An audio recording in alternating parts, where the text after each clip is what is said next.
Well, I doubt if they expect me to be this far north. In any case, I didn't do the choosing. He's overdue now. How long do you plan to wait? Well, till he shows up, those are my orders. You know, Beaumarchais is quite a famous man throughout Europe and highly respected, but I had no idea he was so sympathetic to our cause, least of all a secret agent for the colonies. Let's hope the British have no idea either. Ben Franklin's letter said, be careful not to offend him, that he can be important to the revolution. Yes, but not a hint of why he's coming or what we have to do when he gets here. None.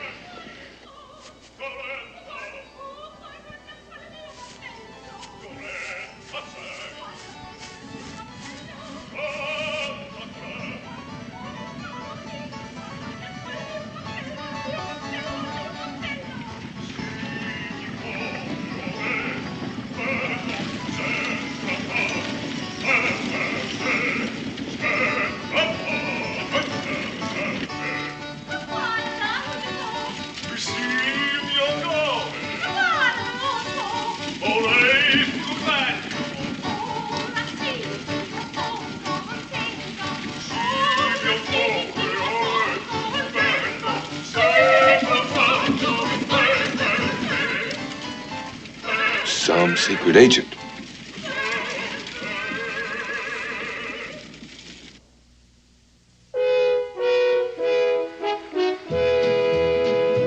Daniel Boone, what a doer, what a dream comer, truer was he. From the coonskin cap on the top of old Dan to the heel of his rawhide shoe, the ripperest, roaringest, fightingest man the frontier ever knew. Oh, Daniel Boone was a man, yes, a big man, with an eye like an eagle and as tall as a mountain was he. Oh, Daniel Boone was a man, yes, a big man, and he fought for America to make all Americans free. Daniel Boone was a doer, what a dream comer, truer was he. Daniel Boone, Daniel Boone.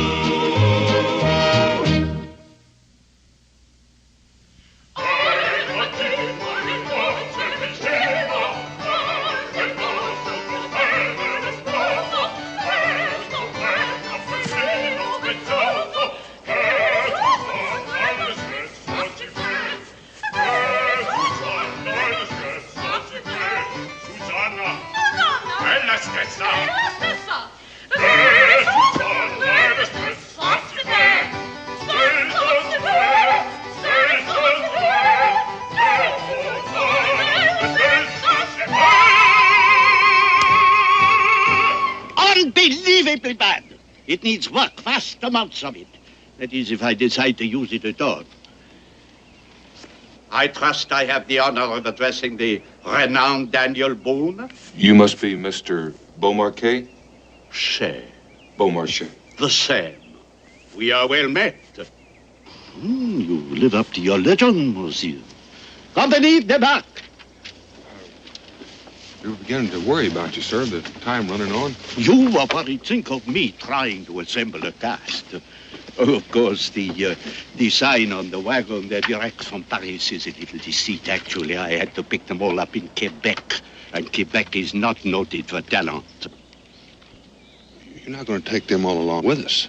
And the wagon, too? My dear fellow, how else could I transport them? To say nothing of the costumes and scenery. Oh, it's all right. He's with me. Is it? Am I seeing for the very first time? I am one of your true savages. No, may I touch him?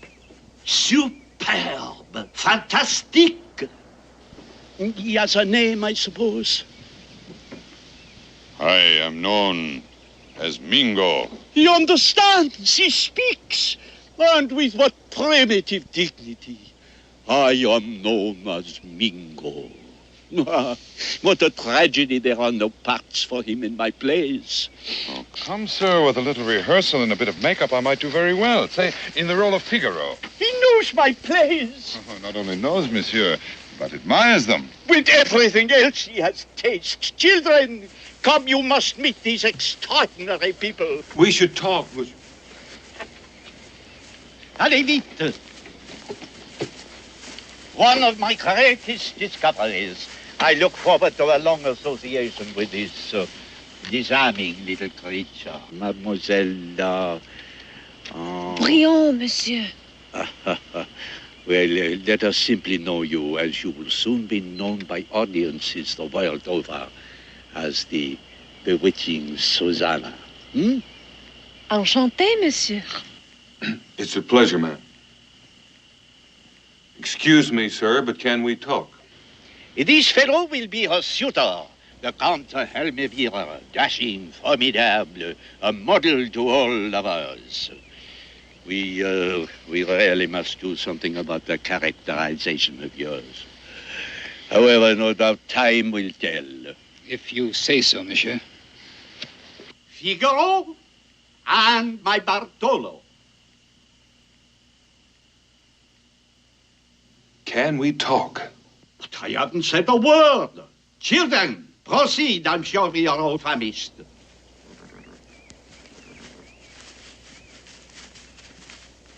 Exactly what do they know? About you, nothing. Only that we were to meet a guide.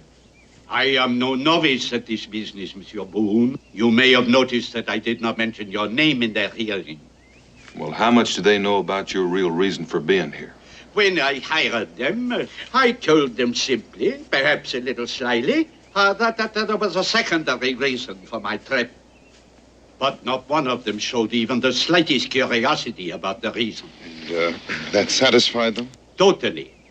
I assure you, whatever occurs, actors the world over are interested in only three things: themselves, their performances, and themselves again.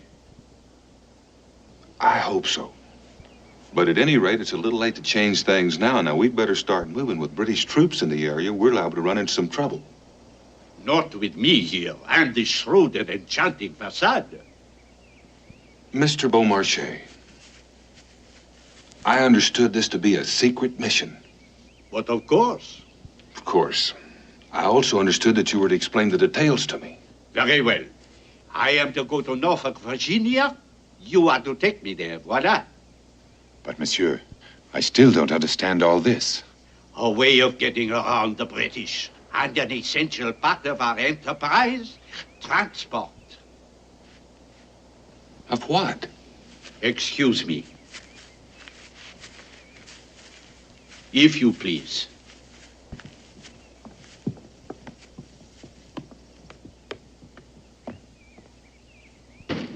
The costumes. Remove them, if you please.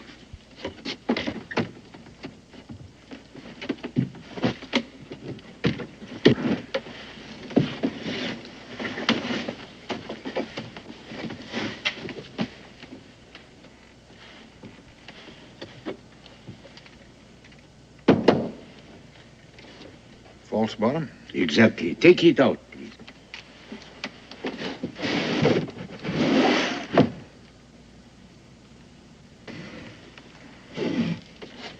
Gold ingots. Precisely. It is a handsome little package we shall deliver to Virginia. What's the gold for? To buy muskets, powder, cannon. There is a ship in harbor loaded with weapons. If we do not reach Norfolk within a week, she will set sail for other shores with her precious cargo. So haste must be our watchword. Well, I agree with you on that. Wouldn't we make far better time on horseback? We could load the gold in saddlebags and make a run for it. Not in my opinion. Too heavy for the horses. Monsieur Beaumarchais, about the cast. They will save us from the British. Fear not, gentlemen. I am an expert at tricking the enemy. In any case, I'm under orders to accommodate you. There's no point in arguing with you about that. Indeed. I will not guide you, and you will not tell me how to run my affairs.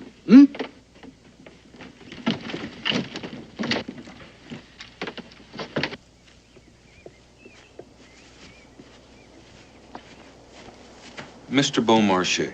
Monsieur Boone, You and I come from different cultures. Quite obviously, we are most dissimilar men. But we do share a love of freedom and an admiration for this young and struggling country. Then let us make the least of our differences. And the most of our mutual passion for liberty. Mr. Beaumarchais, we agree again.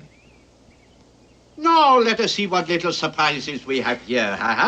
Pâté de foie gras, haricots verts, and a little canard Beaumarchais. Monsieur, and your wine. Imbecile! You have poured Chateau Yquem. Chateau Yquem with canard. A child would have known better. Pardon, gentlemen. These stupidities must be as taxing to you as they are to me. With infinite pains, I transported these wines from France myself. I watched over the casks like a mother over her children. With infinite care, I saw that the sun and spray kept from them, that they were not jostled. And for what? So that that fool might serve Chateau Yquem with canard. Monsieur.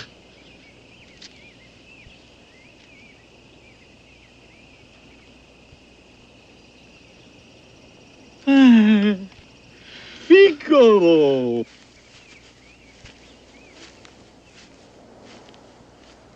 This is going to be some trip.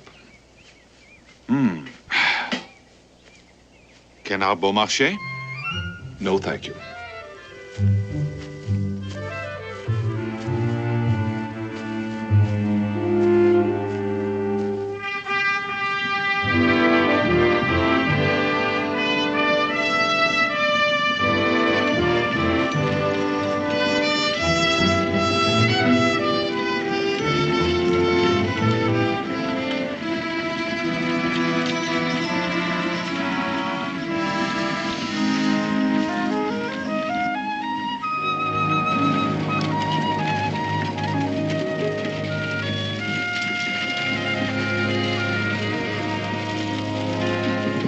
Susanna. What conceit? Oh, but you must realize I have 1,000 important things to tell you. No, no, no, no. Where is your use, your fire? You think you are paying back to the old man? Here, I show you how to move this lovely child. Susanna! Oh, Oh, thank you, thank you. Avec quoi? Oh. Monsieur Mingo, is it absolutely necessary to travel as if we were being pursued by all the hounds of Hades? One can never tell in this country, Monsieur Beaumarchais. We might very well be. There might even be Indians. Let us proceed as best we can.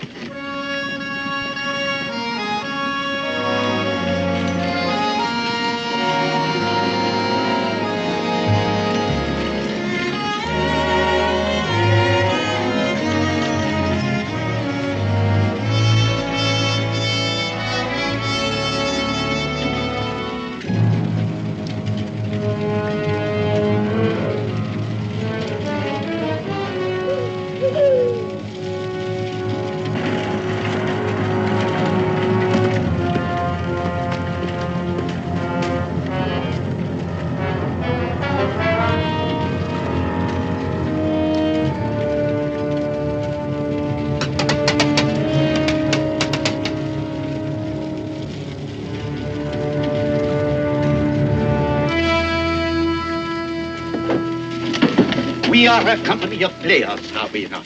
We all wish to improve our art, is that not so?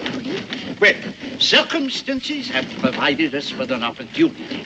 We are about to receive visitors. Visitors before whom you will give a performance. As your director, I charge you to project a bland ignorance of anything or anyone except our obvious mission of bringing culture to the wilderness.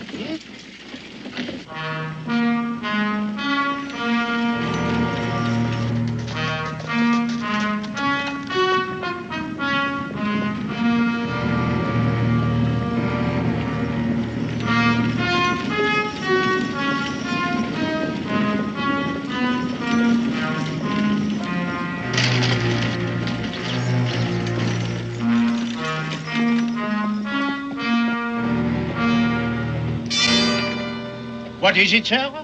Are you Mr. Beaumarchais? You have that honor? I'm obliged to detain and search all vehicles in this area. A state of war exists between His Majesty's government and these colonies. I am fully aware of the state of war. But are you aware, sir, that I am a neutral, a Frenchman, an artist, a conductor, and a close friend of His Gracious Majesty, Louis XVI? Nonetheless, I have my orders. As you see, we are a company of actors and singers bringing culture to this primitive country. We are not your colonies. I must still ask you to allow my men to go over your wagon. I will allow, but I will resent. And I want to meet your associates, all of them. Children, come and meet this British officer. My driver, as you see, an Indian. My leading lady. Bonjour. Susanna. My Figaro. Monsieur. Almaviva. And my Bartolo. Yes, all of him. Ah.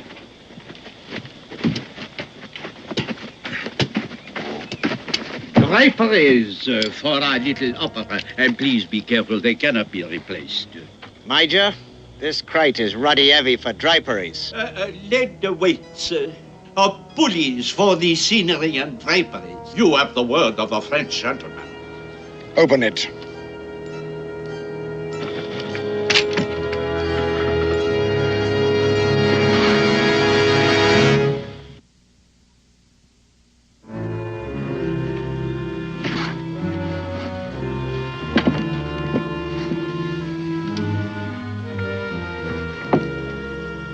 Lead white, sir.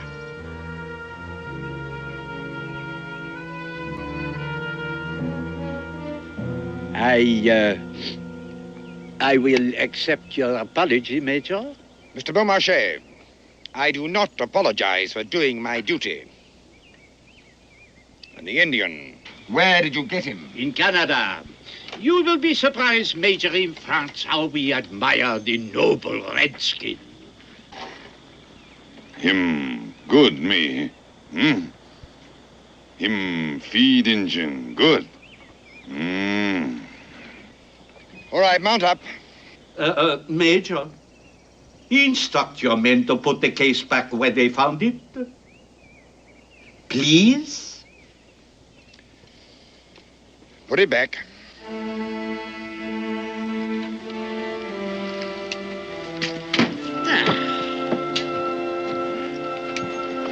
Major.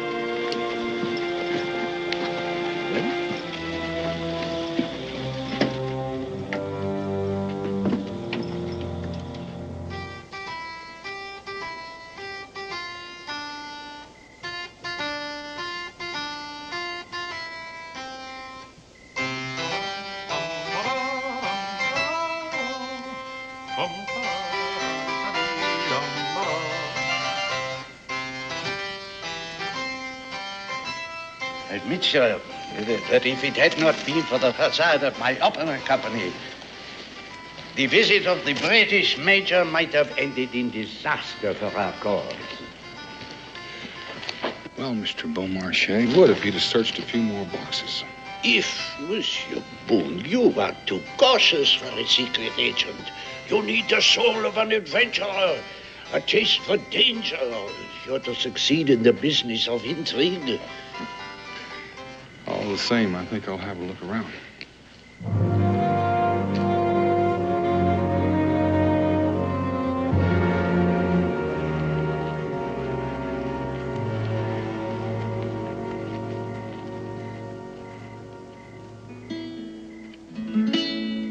Non più andrai farfallone amorozzo, notte e giorno d'intorno girando.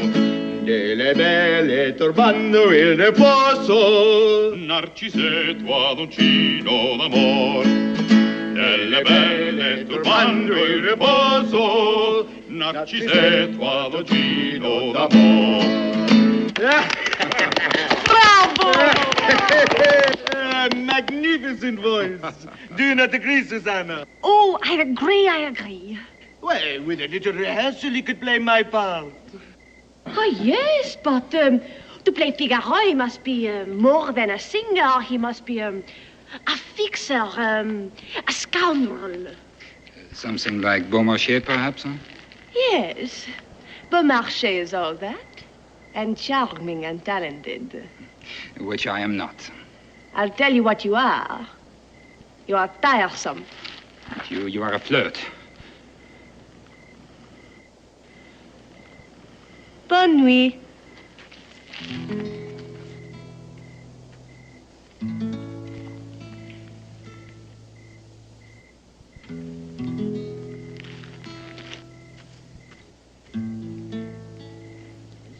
Let go.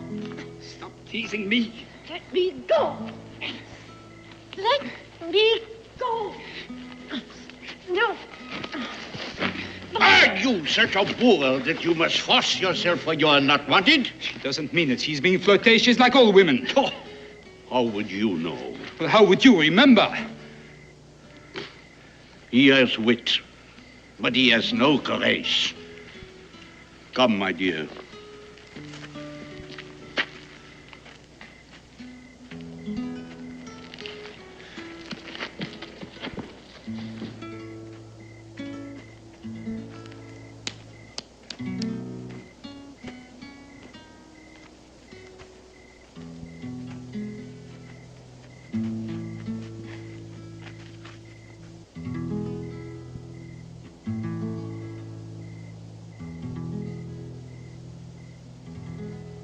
Blue skies, green meadow, quiet, still.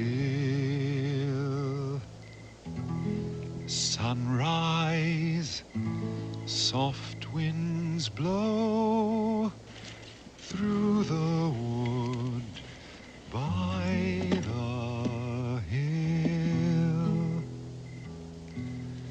The robin sings its song in the summer. The bluebird sings its song in the fall. The blackbird only sings in the early spring, if he's going to sing at all. Blue skies, green meadow, quiet, still.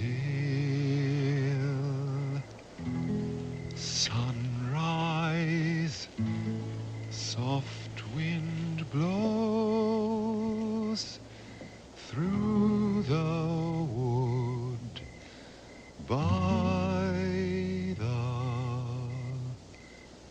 hill.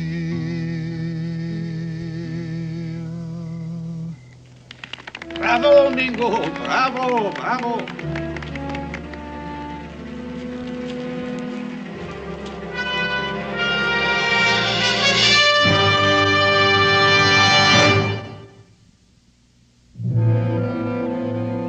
Our friend Almaviva didn't leave empty-handed. Must have stolen off during the night. There's no point in going after him now. Not only a bad actor, but a common thief. Maybe not so common and maybe not such a bad actor. He could easily have carried more than one. I'm afraid I don't follow you, gentlemen. That gold, Monsieur Beaumarchais, is evidence that this is not just a traveling company of actors. You mean he's a British spy?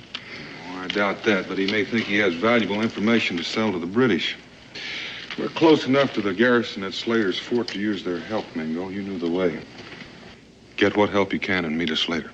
From now on, we'll take the mountain trail. The mountain trail? And this? If the British come looking for us, they won't look there. They think we'd be crazy to go that way, and they'd be right. They would indeed. And now, Mr. Beaumarchais, let's stop talking and start moving. What are you doing? Leave it. Oh, not until I've had my breakfast. Oh, I'd give my soul for a bit of parsley. Parsley? My dear Boone, I am a courtier, a musician, a publisher, a shipbuilder, a manufacturer, and a financier. But above all, I am a gourmet, a connoisseur of fine food.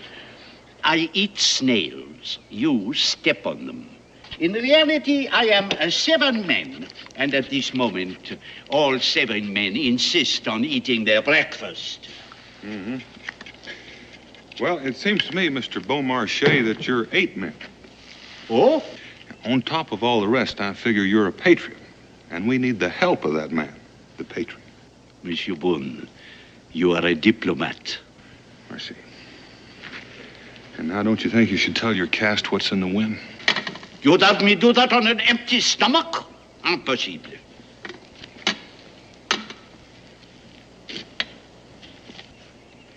Susanna, Figaro, Bartolo! Petit déjeuner, breakfast, dessert. Asseyez, mes enfants. We will not wait for Almeida. He is gone for good. Or for bad. Monsieur? Later, my child, later.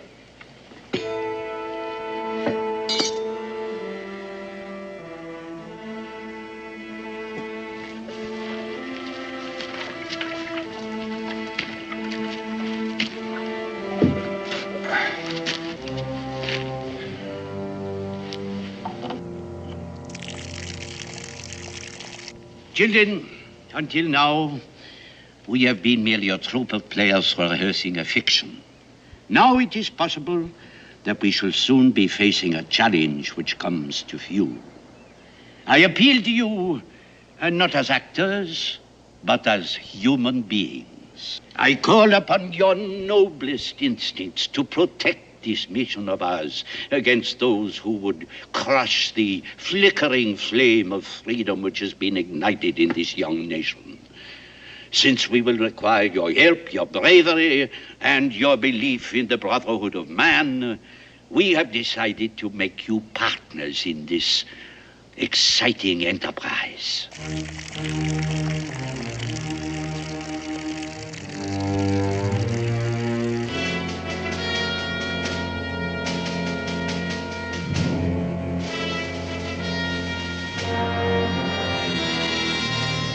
And do you always carry a gold ingot when you travel in the wilderness? But, Colonel, that is my proof of what I tell you. A troupe of traveling players and singers from France transporting contraband for the colonial. Yes, gold bars under the costumes. I saw them with my own eyes. There must be dozens. Of course. And you were running in your eagerness to reach us and tell us about it. Yes, exactly. That's why you were running in the wrong direction? No, I became confused. You say you're an actor. Yes. Better find a new trade. No, just a minute. You're not even a good liar. Oh, Colonel, if you will simply stop the wagon and have it searched. I must say, I do admire your gall. Do you colonials really imagine I'm so stupid as to fall for such an obvious trap? I have told you, I am a Canadian, not a I've a colonial. small force here. I ride out on this expedition, leave this place unprotected. Not even a good try. And as for that is now confiscated. His Majesty's property, the fortunes of war. Put him in irons. Colonel, you are a fool. That fellow Boone will have the gold to its destination before you wake Wait. up. Boone? Daniel Boone. But I do not know the man's first name. Describe him.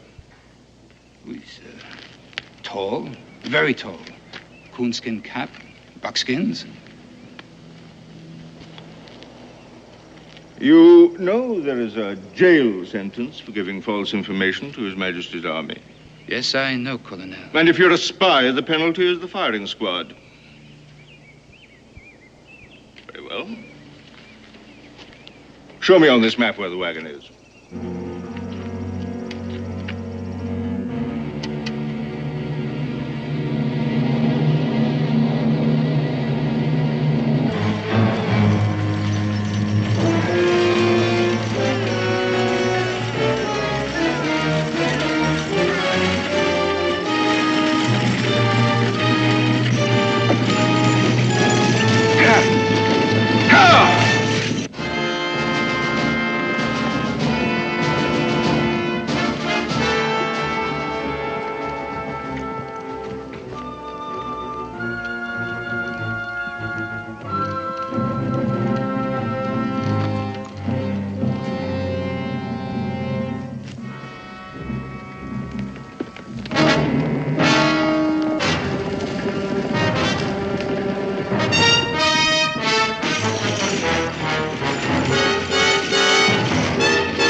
Monsieur the soldiers.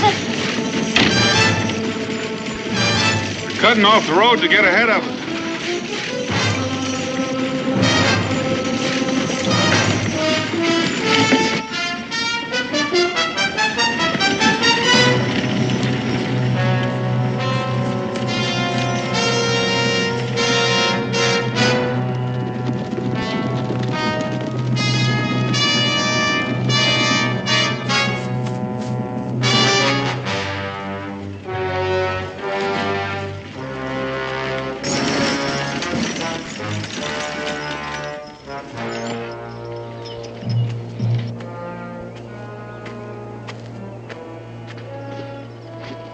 I am Colonel Joshua Winthrop of His Majesty's 1st Grenadiers. Enchanté. I am Pierre Augustin Caron de Beaumarchais. Search the wagon.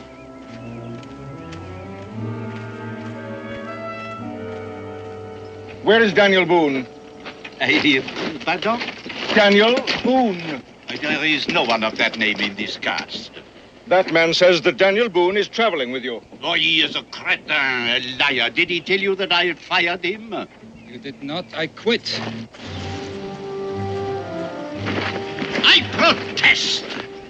Once before, I have been subjected to this indignity, this inconvenience at the hands of you British. You will not find your man in that box. We are looking for something else, Mr. Beaumarchais. What? Gold. Gold bars. Contraband. Gold. Marvelous. Would I be wandering through the wilderness with gold? Would I have left the Grand Boulevard of Paris if I had gold?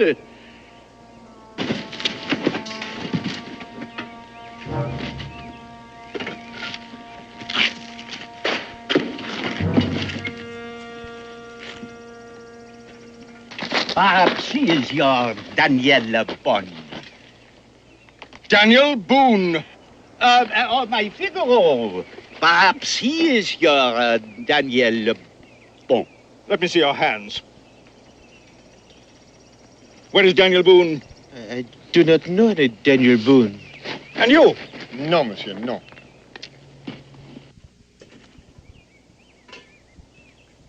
Did you find the gold? No. No, it is gone. Which one of this group did you think was Boone? Well, he's not here now, but he was. He and that Indian. All right. Where's the Indian? I do not know. There seems to be a great deal you do not know.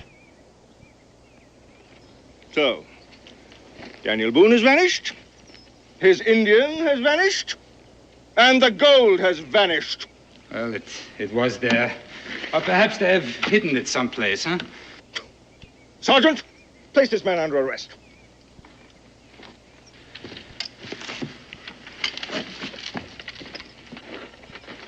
Colonel, it is regrettable that we have suffered such inconvenience at the hands of that Boer.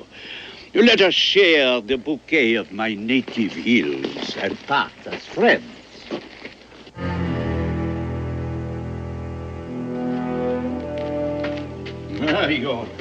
Your soldiers have been very thorough, Colonel. I trust nothing is broken in here. If you will do me the honor. My own cuvier transported all the way from Burgundy.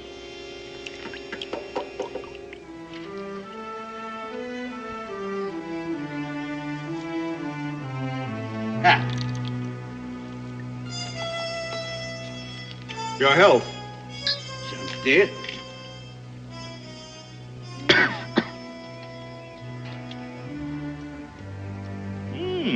Delicious, Mr. Beaumarchais. Incredible. Now, you maintain you are simply a troupe of traveling players. Precisely. With no interest in the rebellion and no sympathy for either side. No culture, the arts never take sides. Quite. However, I'm afraid I shall have to detain you. I'm going to send a courier to General Gates and let him decide what disposition to make of the matter. But we have a performance scheduled in Portsmouth. Regrettable. Only another hour of daylight.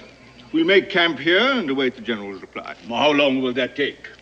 to the General's headquarters and return 10, 12 hours. This is outrageous. War is outrageous, Mr. Beaumarchais. Yes. Isn't it, Colonel?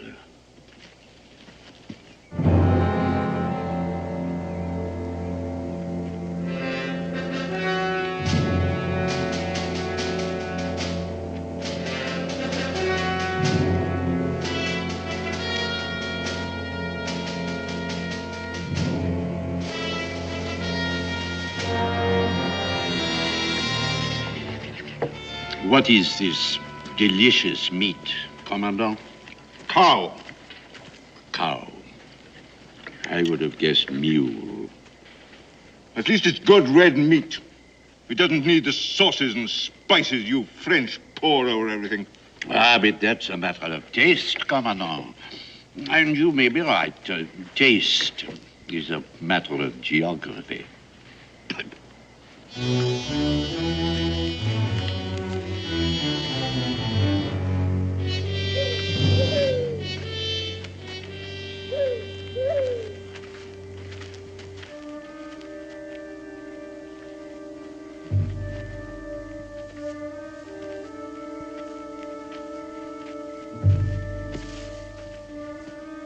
Sergeant Gresham, Mr. Cagle, Daniel Boone.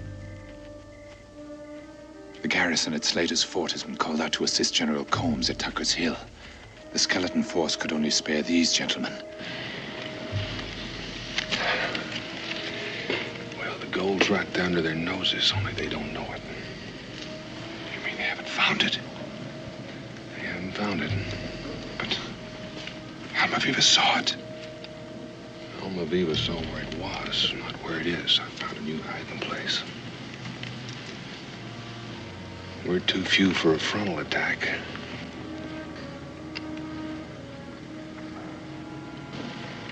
What we need is a performance.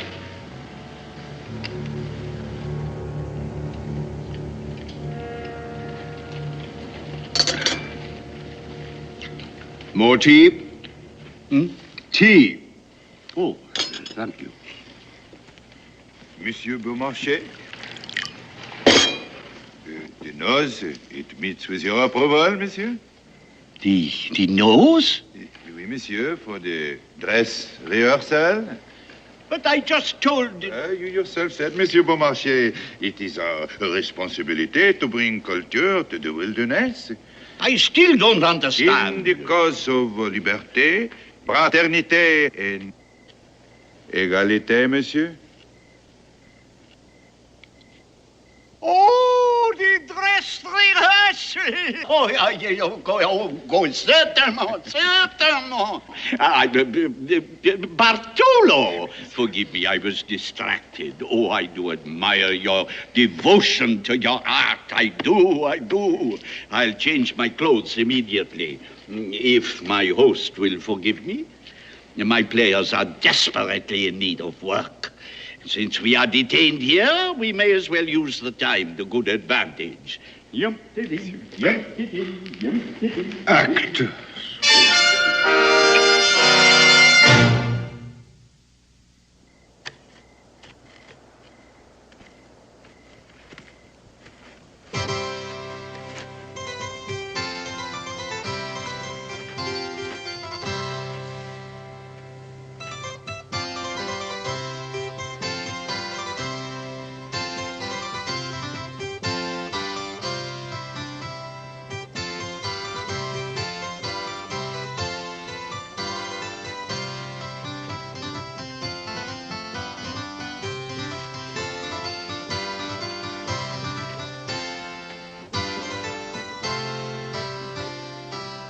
Gentlemen, your attention. Our play is about to begin. The scene is the castle of the Count of Countess Almaviva. Figaro, the barber, has just been awarded the post of Major Domo by the Count in recognition of his past services. As our scene opens, our hero is discovered with Susanna, the Countess's lady-in-waiting, and to whom he is betrothed. His song is on a subject which should be very close to the hearts of all of you, the rigors of war.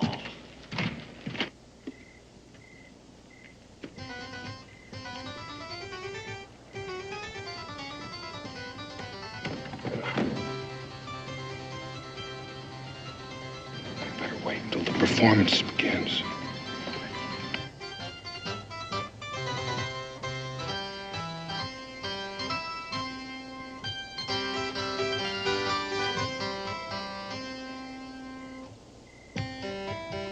Non più andrai farfallone amoroso, notte e giorno d'intorno girando, delle belle turbando il riposo, Narcisetto ad uncino l'amor.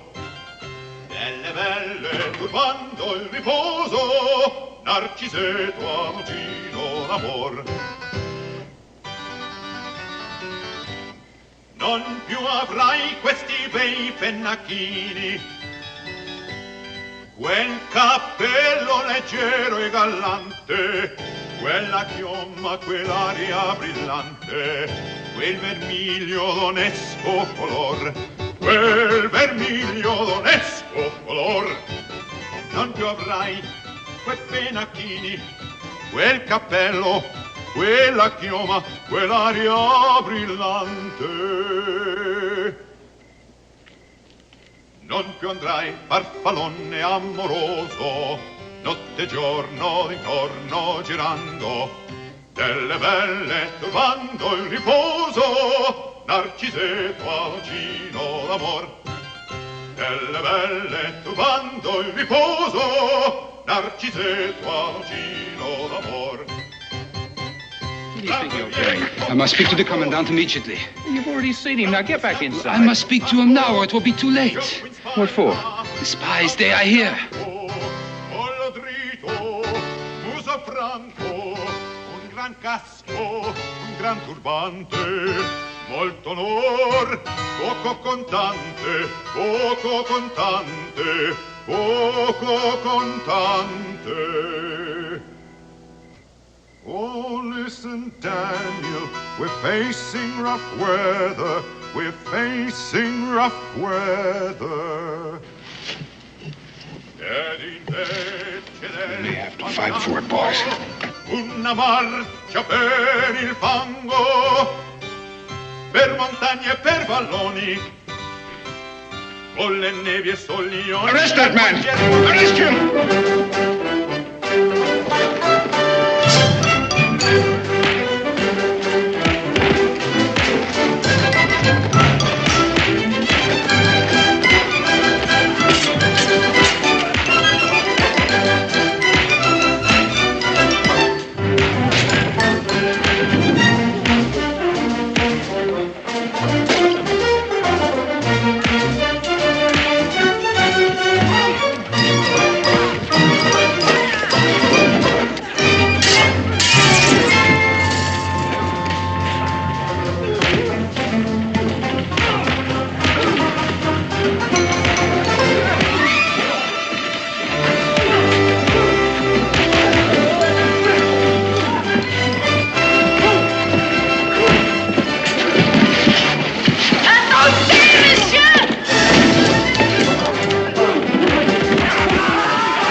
How sad, how sad. The performance was going so well.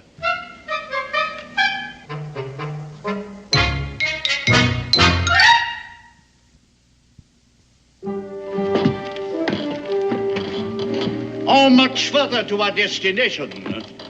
We should reach Norfolk by mid-morning. Monsieur Boone, then it will be goodbye. Would you indulge the sentimentality of an old man? I should so cherish a little memento of our great association. Well, Mr. Beaumarchais. Parfait, parfait. The perfect souvenir of the frontier of liberty. Thank you, my friend. If you will permit me, accept this. Thank you. And my children, did they not rise to the occasion like true professionals? Susanna.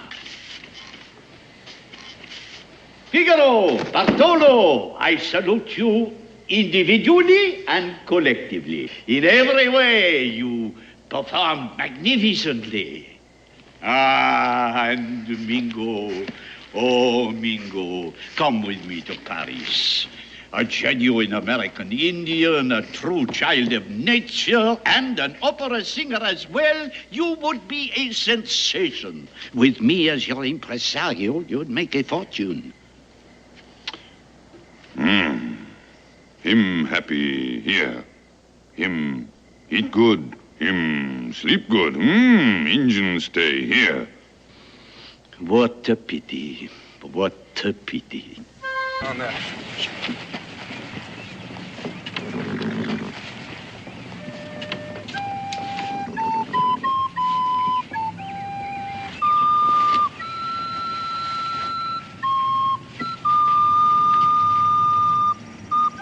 Where'd you get it? Made it. Would you let me blow it once?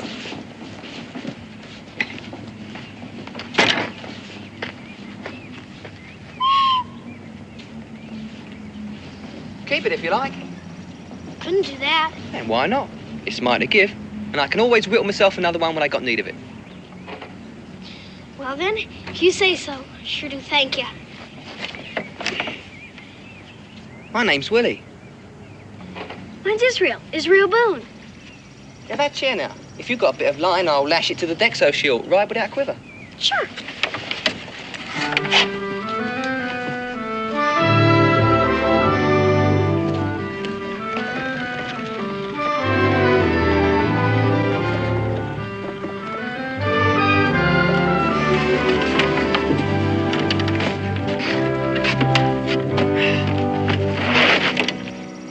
What's the matter? You sick or something? Look here. Could I get in the back of your wagon? I gotta hide somewhere just for a bit, please. Sure.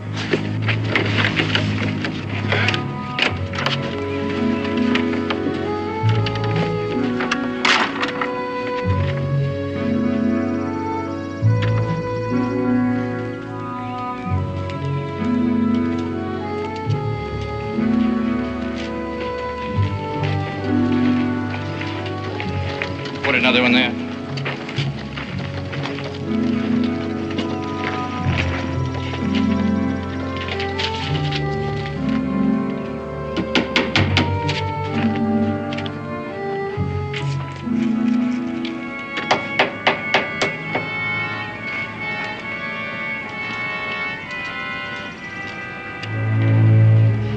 Lieutenant Parker of His Majesty's Royal Marines at your service, sirs. We have reason to suspect that there is a mutineer from His Majesty's ship, the Molly Shan, hiding hereabout. In accordance with Article 27 of the treaty between the British Empire and the United States of America, we request permission to search these premises. Just so you keep your hands out of my pickle barrel. Well, goodbye, Mr. Stokey. I just hope on my next trip to Charleston I won't have to bring this rocker back to you. Oh, all Mrs. Boone has to do is sit in it once. Is that your wagon, sir? I think I'd like to search it. No, Pa, don't let him. Well, now, son, it won't hurt anything to let him have a look. Now, step aside, boy. But I got everything in place and all tied up good. Please, Pa? Well, Israel, you have done a good job. It would be a shame to have to do it all over again. Sorry, Lieutenant. Do I understand that you're defying the stipulations of the treaty between your country and mine? Well, now, Lieutenant, I'm not so sure your treaty necessarily covers this wagon. Israel, put these behind the seat. We've got a long way to go. Lieutenant Parker. Bye, Mr. Stokey. My regards to Mrs. Boone, Daniel. Hurry up, Pa. Please.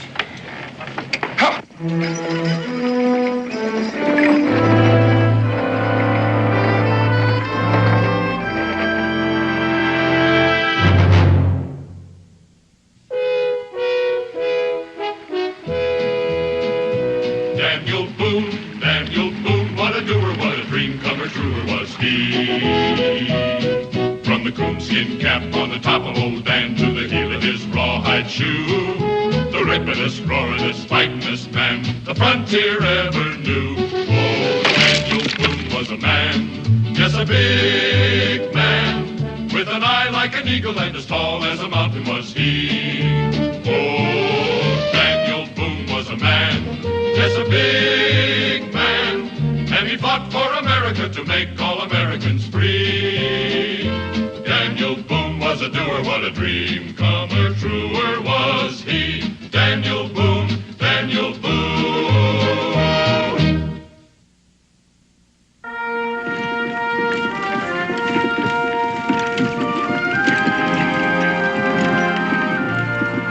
All right, son. Don't you think it's about time you told me what this is all about? Whoa.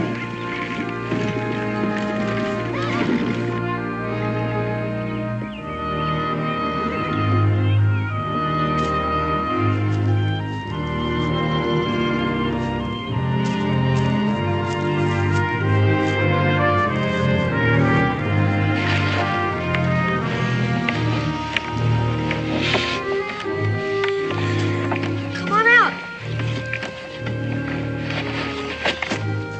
You all right? Come on.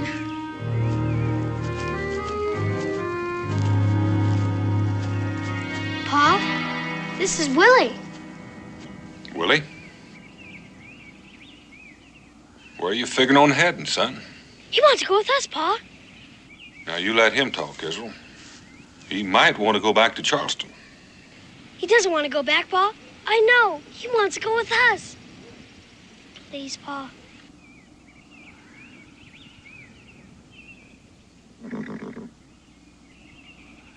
Well, if you're going to go with us, you better climb on up so we can get started. Thank you, Governor.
Is it rock good and easy, Becky?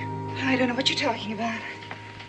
Well, no, I could swear that chair was rocking when I stepped in. I figured you'd been trying it out. Well, I wasn't. I just must have bumped into it as I crossed the floor, that's all. But I did not sit in it. Oh, come on, Becky. Try it. Sit in it just once. No. All right, then I'll sit. Daniel Boone. Now, you know we can't afford a luxury like that. It'll be quite a spell before I take you back to Charleston. Well, you're just going to have to get it out of my sight, then. Cabin's the safest and driest place. It might rot out there in the lean-to. Daniel Boone. Now, I'm a weak woman. And it just isn't fair to set a temptation like that right in front of my fire. Becky, you are the finest temptation fighter in all of Kentucky, if not the whole world. Now, if you don't want to sit and rock in that chair, you won't. So now you just stop fretting.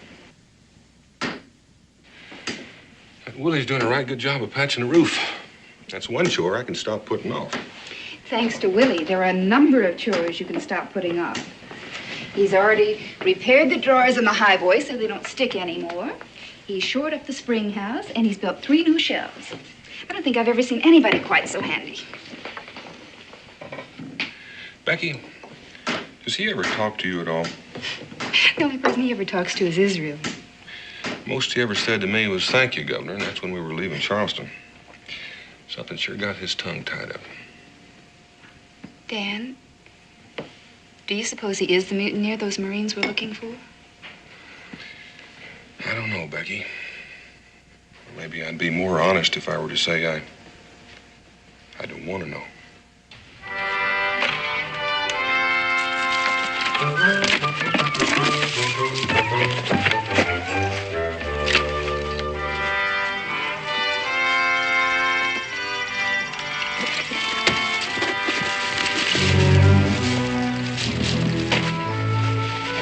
Yeah, you came down that line like a ruddy orangutan. Oh, you'll get faster, though, when you get your growth. When I get my growth, I'm faster than you are now.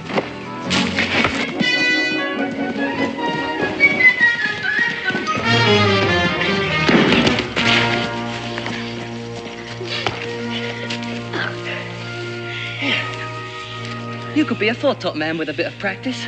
What's a foretop man? Well, he mans the foretopsail. Hey. You mean like on a ship? That's right. Boy, you know all about ships, don't you? What's wrong? I can't say. Wouldn't know how to tell you.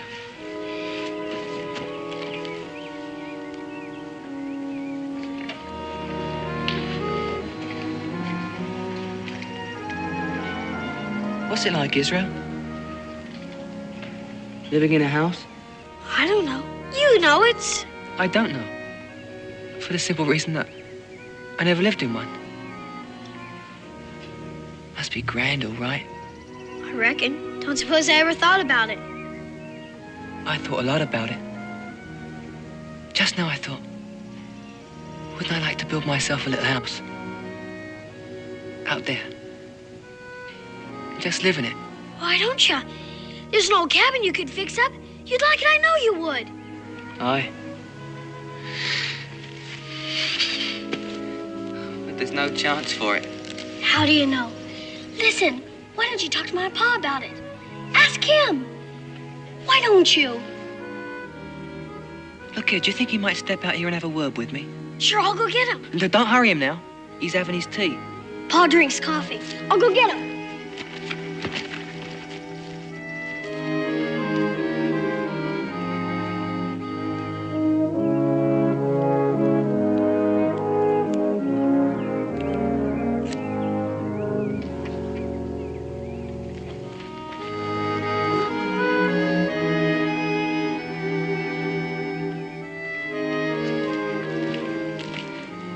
Willie,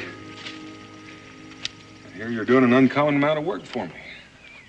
Well, you might say it's work I know how to do. You see, Mr. Boone, I served as carpenter's mate on His Majesty's ship Molly Shawn. I'm sure you must have heard of the ship Molly Shawn, the terrible mutiny and all. It seems I recall a Marine lieutenant in Charleston saying something about it. Aye. Well, it's me the Marines are after. There was a mutiny on the Molly Shawn, and I was in it. When they catch me, I'll hang for sure.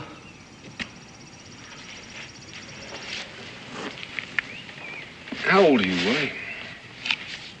Don't know for sure, sir. Well, what'd you do in this mutiny? Kill somebody, or...? Oh, I give you my word. I never raised my hand against a soul. Well, in that case, what do they want to hang you for? Because I didn't do all in my power to stop them. The law says I'm as guilty as the worst of them. Well, could you have stopped them, Willie? Oh, no, sir. They had knives and guns, and most of them in drink. It was horrible.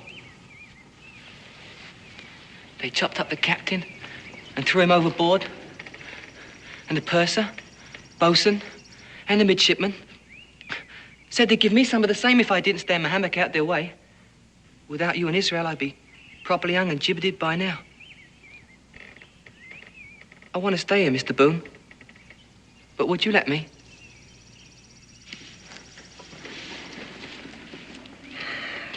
Willie, it's not for me to say. But it is a free country. Aye, it is. Then you wouldn't turn me in? No. But if the people here should find out what I've just told you... And the folks here in Boonesboro are not so interested in the man's past. But they're more interested in what he's going to do right here and now. Oh, bless you, sir.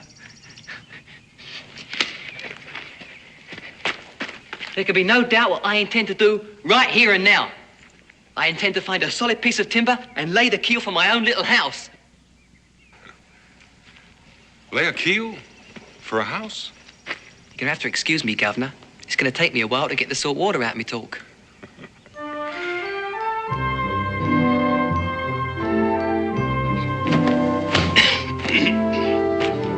Dust and clean. Seems like that's all I ever do around here is just dust and clean. I get so... Same old... People come in and misuse my place, and this is the way it looks. Well, I'll say one thing for you. You never sneak up on a man. Always hear you coming. Willie, how's that new house of yours coming? The deckhead's secure. Deckhead's secure, huh? Aye. And the Boones have promised to come and have a look-see this evening. My very first visiting, you might say. I was wondering if you come too. Well, I'll say one thing. There ain't a soul in this settlement that ain't curious as to what's going on out there. I would be proud to come and have a look-see. In that case, I'll take a jug of your best rum. A jug of my best rum. Jug, my best rum. Miss Overstreet paid me for making her a porch seat and a spindle chair. Willie, I've never known you to take a drink before. No, sir. And very likely you never will. For you and Mr. Boone this evening, when you see my little house, you may have need for a drop. Then, too, it's good to keep in the cupboard. Now that I'm settled in, maybe folks will come and visit me once in a while. Well, you can count on that. Seems to me, next to Daniel Boone himself, you got more friends than anyone in Boonesboro.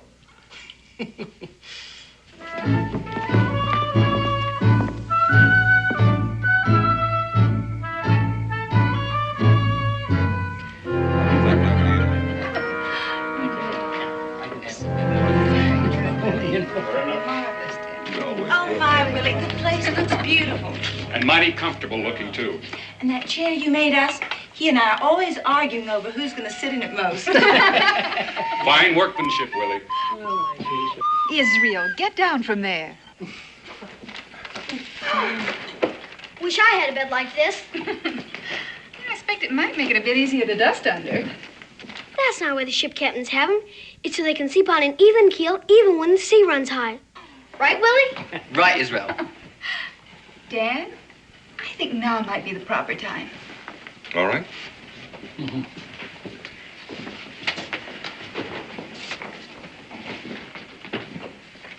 Willie, this is not new, but at least it's serviceable. At least that's what Cincinnati says. Well, it's got a trigger. At any rate, it's from all of us, and, well, we just think you ought to have one.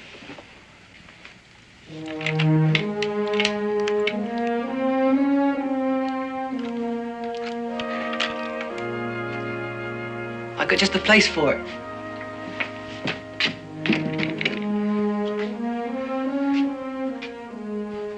I was going to get one as soon as I could afford it anyway. Would you let me shoot it sometime? Of course. Should I warm up your team up? No, thank you, Willie. Mrs. Overstreet? No, thank you. Cincinnati? Oh, well, seeing as how it's my own, I will have. Good old Cincinnati.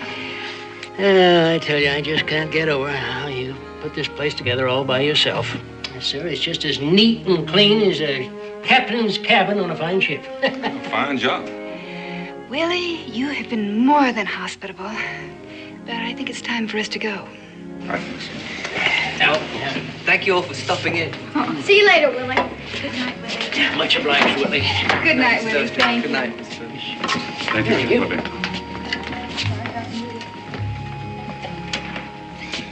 Willie, I know you're proud of your house with good cause. I just want you to know that we're all proud of you. And with good cause. Good night.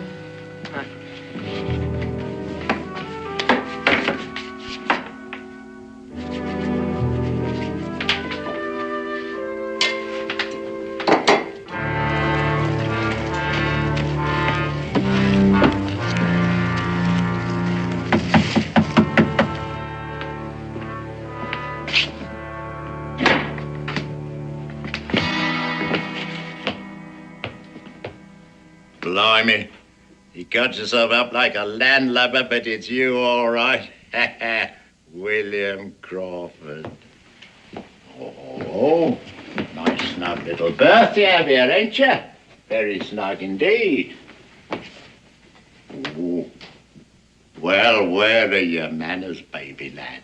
You going to stand there gawking while a tired old shipmate gets faint on his feet, eh?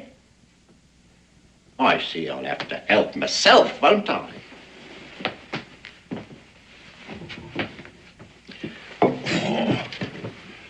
Who are you, anyway? Who am I, anyway? My name's George Perkins, bosun's mate on the good ship Surprise, but I swallowed the anchor for shore duty.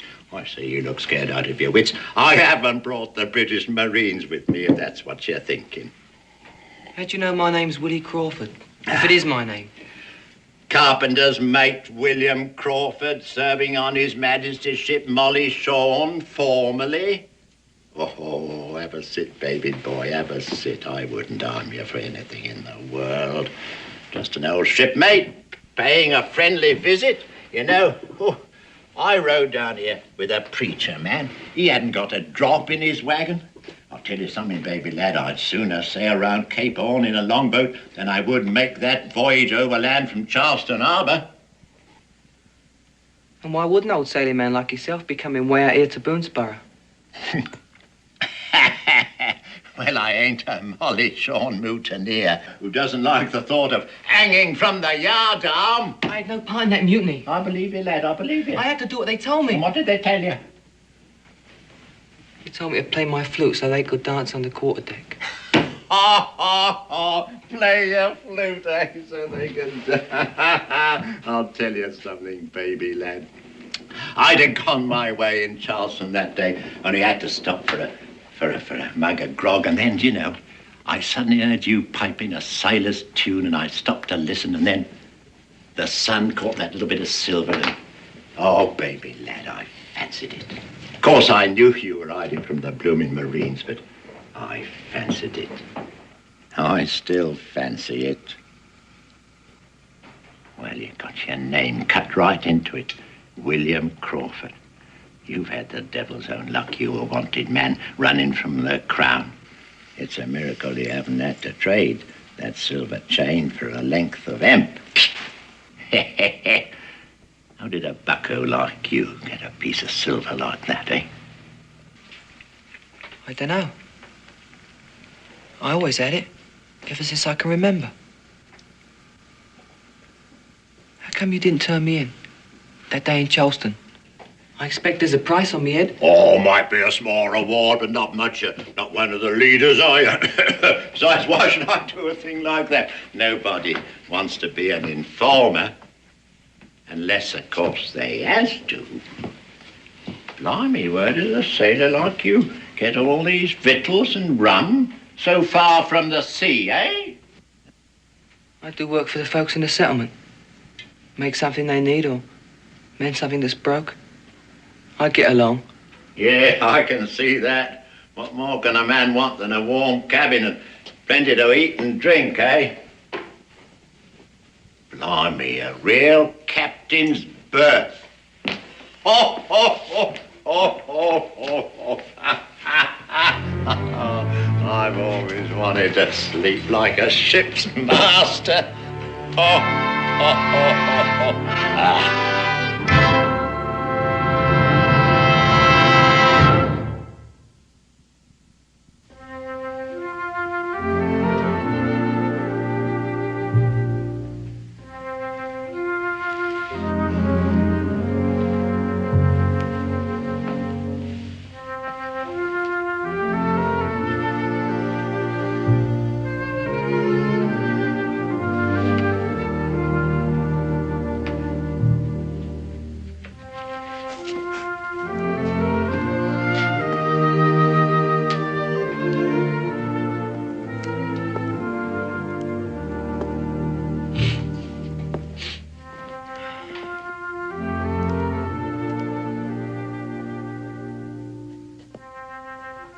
Stop staring and close your mouth unless it's open to say good morning, Mr. Perkins.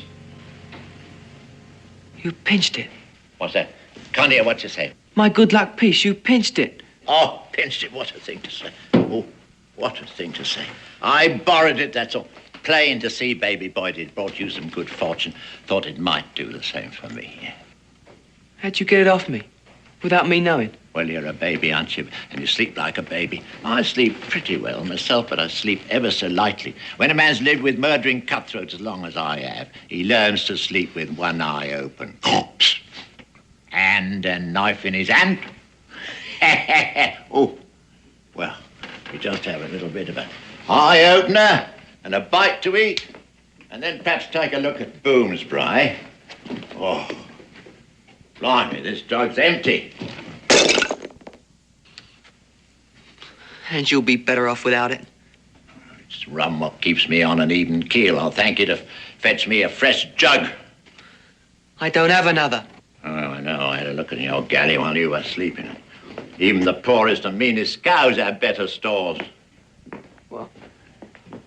I eat supper where I work mostly. It's the way some folks have of paying for the job. There's biscuits in the bread barge. Biscuit? I ate my last biscuit when I left the sea, thank you. Come on, we get something proper for a man to eat and something proper to wash it down with. It costs money, you know. Have you got any coins? Well, not just at the moment, no, but I did have. I think it must have been about 6 years ago. I had half a crown, but for the life of me, I can't remember what became of it.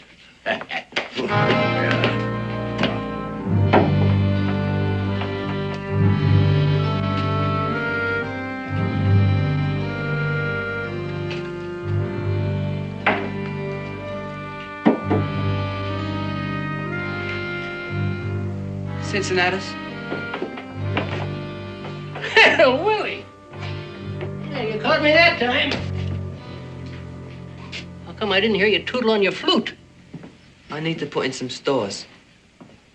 Well, you come to the right place. You might add the only place. This is a friend of mine. Perkins. George Perkins. How'd you do? Howdy. Well, I expect you'll be needing some lard and flour and peas. I need a good deal of things, Cincinnatus. Only I don't have any coins in my pocket. Well, you'll get 'em soon enough. As far as I'm concerned, your credit's just as good as gold. There you are, Willie boy. What did I tell you, eh? Oh, before you get Willie's stores together, pour me a mug of your best, will you, mate? I don't recall having seen you around in Boonesboro before, Mr. Perkins. I haven't been round these parts before. You, just passing through, or plan to settle down and stay a while? Well, I might stay and then I might not, you know. Willie and I have to discuss the situation. One might say that it's not my decision to make, no. It's going to be up to Willie.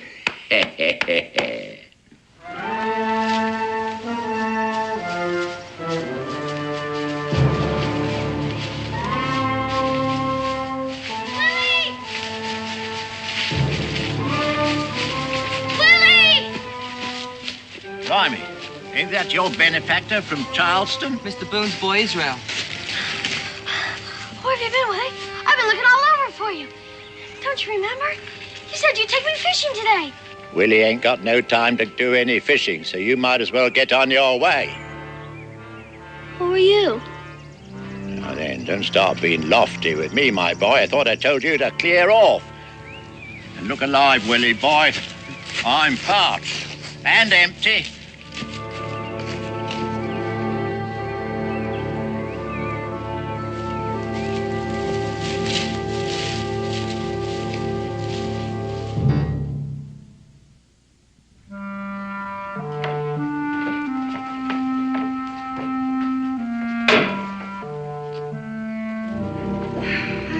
To dose you up, Israel. You've been mopish and out of spirits for days on end. You must be coming down with something. Oh, no, ma'am. I'm not coming down with anything. Well, it's unnatural for a boy your age to be indoors all the time. You should be outdoors playing. When do you think Paul will be coming home? Well, when he's out hunting with Mingo, it's hard to tell. Week, 2 maybe. Israel! I'm going to have your father return that chair to Mr. Stokey as soon as he gets back. Oh. Why did you go over and see Willie? Every time I go over there, that Perkin man runs me off. Maybe you could get him to come over here. Got plenty of chores that are just waiting. You tell him that I need him. Well, I reckon I could try.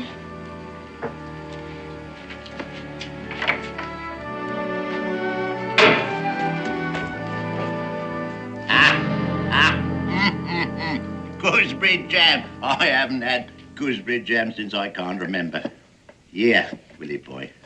I'll give you a bit. Come on, Willie. You have a taste, baby. What's the matter? Oh, I say, don't get angry. And Molly Shawn can't afford to be angry, especially with someone who knows who he is and can get in touch with the Marines at Charleston. Well, why don't you just do it? Turn me in and have done with it. Even an old sea dog like me knows that a wise man doesn't kill the cow, he milks it. Oh, now, Willie. Come and have a sit, baby boy. Let's talk it over and you'll find things aren't so bad as they seem. Sit down now, Willie. Let's regard this as a business proposition, shall we? You got something I want, a fair little cabin, enough to stave off my hunger and thirst. Now, that's not asking much in return for me keeping my mouth shut, is it? I promise I'll do that, provided you stick to your end of the bargain, of course. My fair little cabin is fouled. And I'm in debt for your rum and your fancy victuals. I've a good mind just to run off again. If you got a brain in your head, you'll stay here with me and eat what I've got to say. Listen, there ain't a port, there ain't a vessel what's not watching for you, and they'll never stop. Till the end of your days, they'll be after you. Besides, you wouldn't like to get your friend Mr. Boone into trouble. Would you?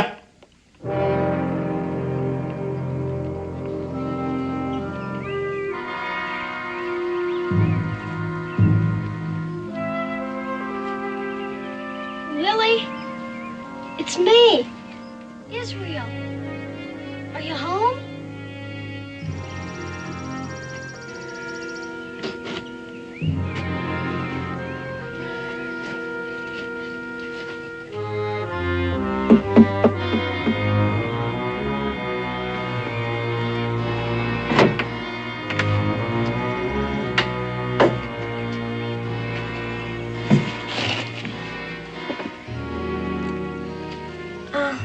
Ma sent me. That is, to tell you that she has some chores for you. That is, if you have a mind to work this morning. There'll be dumplings for supper, Will. Won't you come? Well, I don't know. Maybe I can. I'll wait for you. Out here. No. You go on home. Tell your ma I'll be along. When I can.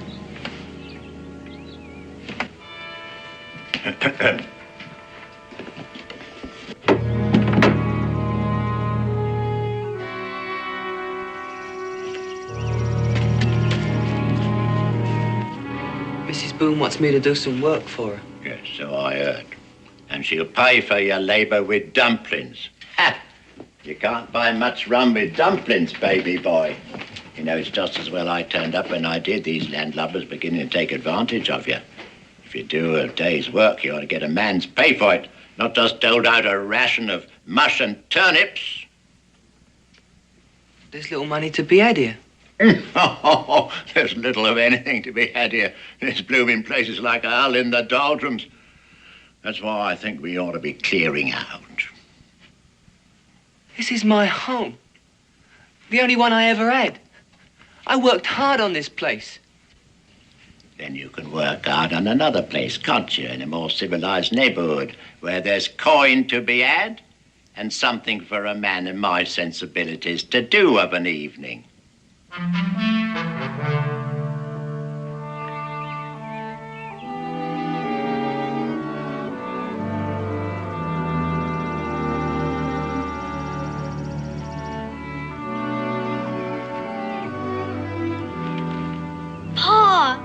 I didn't see you coming. It's a good thing I wasn't a mean old hungry bear. It's to me like you were thinking some mighty heavy thoughts. Anything wrong I should know about? It's Willie, Pa. There's this new man named Perkins come to stay with him. Well, he says he's a friend, but he's not like Willie at all. All this cussing and drinking and... Well, ever since there's been no fishing and hunting, every time I go over there, he barely talks to me. What do you reckon's wrong, Pa? Hold on, son.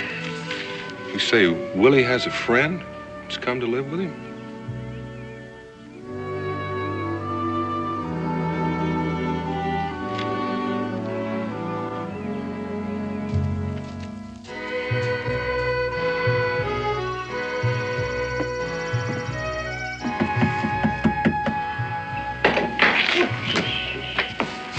Won't you come in, Mr. Boone?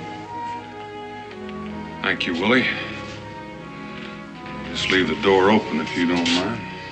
Oh, I say, that's Mr. Daniel Boone, ain't it? How do you do? I'm Mr. Perkins, Mr. George Perkins. Mr. Perkins, it's not often a seafaring man finds his way this far back into the wilderness. How do you know I'm a seafaring man, eh? Just how do you know I'm not? Oh, well, I mean, nobody goes down to the sea with the hide of a beast on their backs, do they?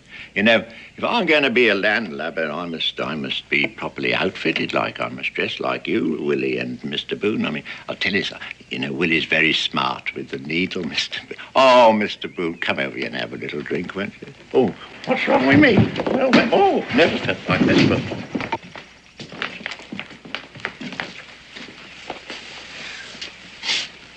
It's the drink, that's all. He'll come around in a bit. He knows I'm a Molly Shawn. He saw me hiding your wagon that day in Charleston. And as long as you give him food and drink, he'll keep a bridle on his tongue. That was the bargain. Well, that's not much of a bargain, Willie. It's plain to see he's got you between finger and thumb. Look at this mess. Look what he's done to you. There's no help for it. Not as long as you keep him in food and drink. Just suppose you were to disappear for a spell. More than likely you'd give up and go away. No, sir. He'd tell how you brought me here and all. I could get you in an awful lot of trouble. Well, I'm not exactly a stranger to trouble, Willie. You saved my life, Mr. Boone. Gave me my little house and my friends. I'd sooner hang than bring you to grief.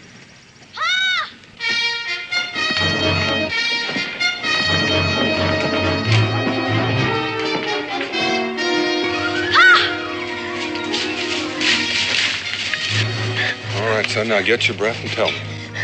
Those Marines, Pa. Those British Marines.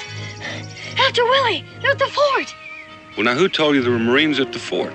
Nobody told me. I saw them. Same one that tried to get in our wagon in Charleston. He said, let's try asking Cincinnati about Willie. Well, what'd Cincinnati say to him? I didn't wait to find out. If I know Cincinnati, they know less now than when they ask him. It's likely they'll come looking for me. Do you think you can get back to our house before they get there? Sure, Pa. All right, I want you to go and tell your ma that if they come looking for me, that she's to delay them as long as she can. You understand? All right, now, son, make haste.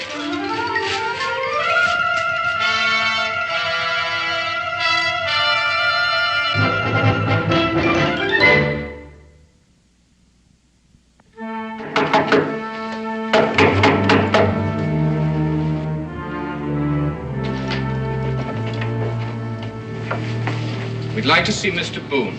Oh, won't you come in?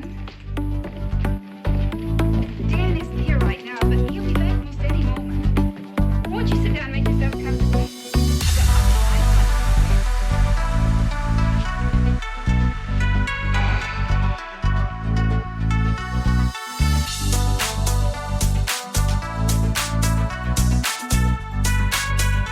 On your feet, Sergeant.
will. And I shall take William Crawford with me. Now, I know he's here, Mr. Boone, and I shall tell you how I know, so we won't waste time bandying words. That day in Charleston, Mr. Boone, I learned a bit later that your son was seen with a young seaman. Now, you've come a long way on a suspicion, Lieutenant. We have also had reports that there is a man, a seaman, living in Boonesboro. Now, unless I receive some cooperation, Mr. Boone, I have no choice but to conclude that you are harboring Mr. William Crawford, a mutineer against the authority of the British Crown. Do you deny, Mr. Boone, that there is a young seaman here named William Crawford? Lieutenant, the folks here in Boonesboro don't regard Willie as a criminal. Now, he's made a new life here and a host of friends. And Willie has told me that he did not take part in that mutiny, and I believe him. Now, I just can't let you haul him off and hang him. Sergeant McIntosh, go in and search that house. I don't think you ought to do that. You may have your orders, but that gives you no right to enter a man's house bearing arms and drag him out. You're on foreign soil, Lieutenant.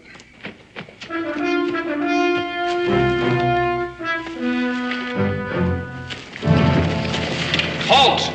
Don't shoot!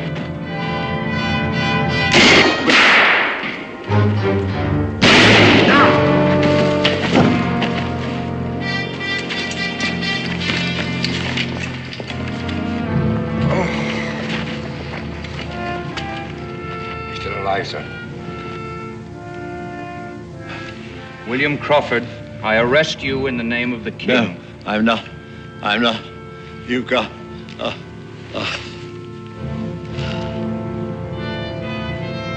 Look at his hand, sir. This man spent his life at sea, all right. Poor fellow. At least he won't have to run anymore. Mr. Boone! Mr. Boone!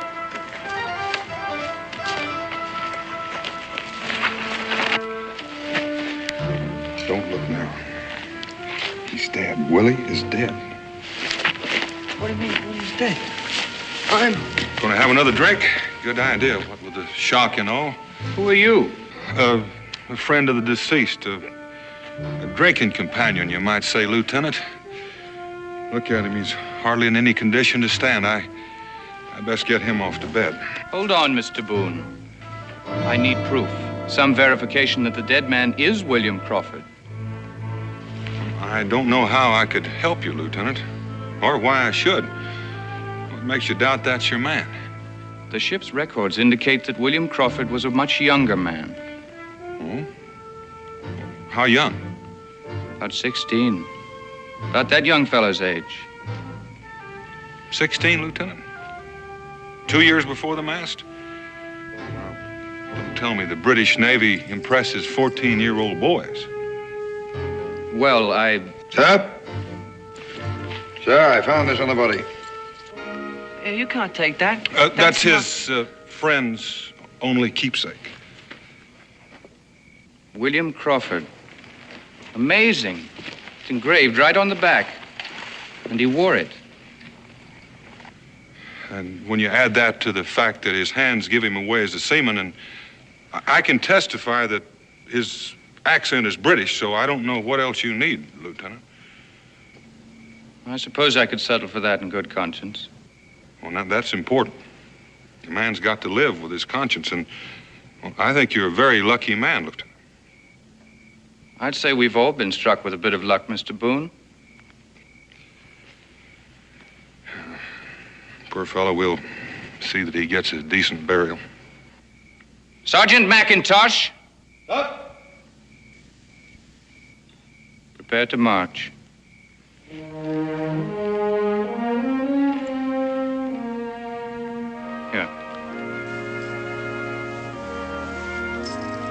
I suppose he'd want you to have it.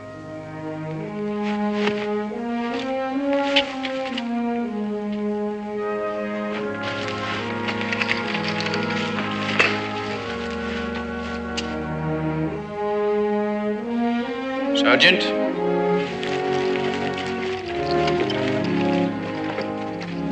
Good luck coin. That's what Perkins called it. Yeah, it could be, Willie. Well, sometimes I like to think you have to give your luck a A little push.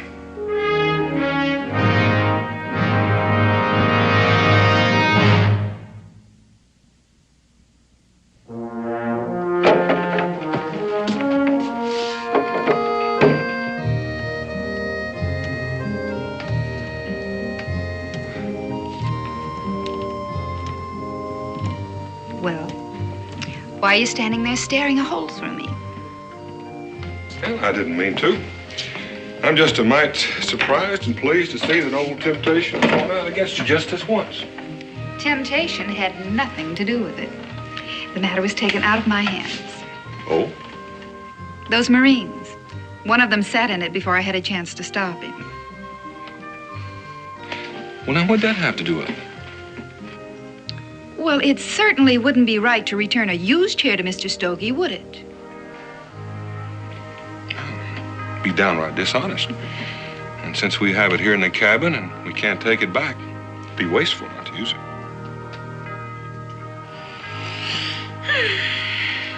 But it's even more wasteful to sit here all day when there's supper to be made. Especially since we have a guest. A guest? Mm-hmm, Willie. We're having the trout he and Israel caught this afternoon. Yes? It's busted. Who wants a busted spyglass? What you say, Israel? 2 green frogs?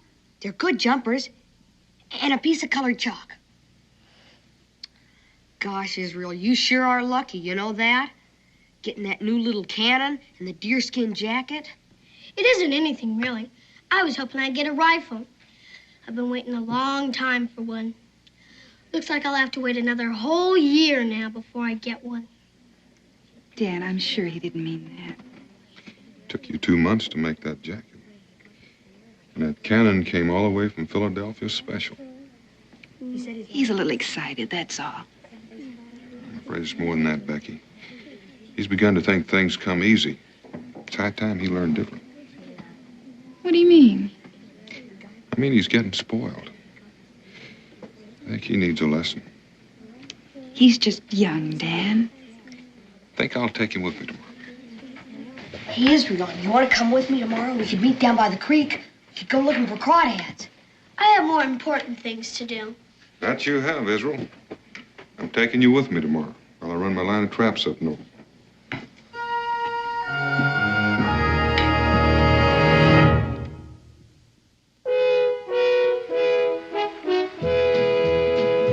Daniel Boone, what a doer, what a dream comer, truer was he.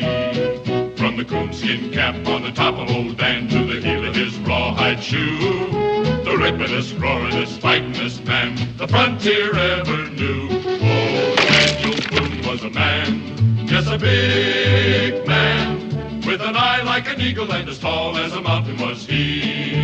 Oh, Daniel Boone was a man, yes, a big man, and he fought for America to make all Americans free. Daniel Boone was a doer, what a dream comer, truer was he. Daniel Boone, Daniel Boone.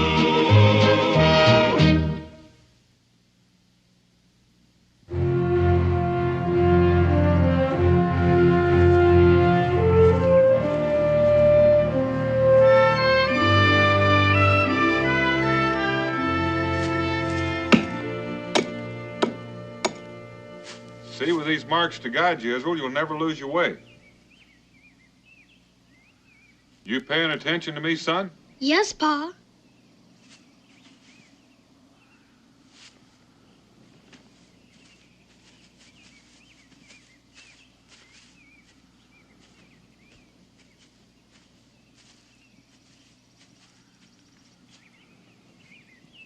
All right, Israel? Blaze the tree.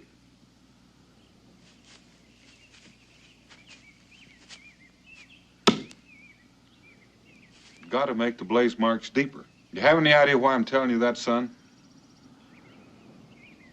Well, when you blaze a trail, it'll not only lead you back home, it'll take you back to your traps. This old wilderness is hostile to trespassers. It'll do its best to cover your tracks. So if you don't make those blaze marks deeper, chances are you won't be able to see them when you need them.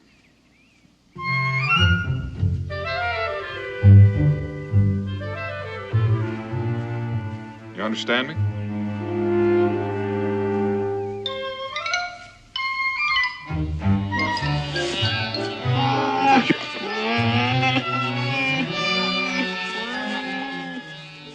Can I go play with him, Pa?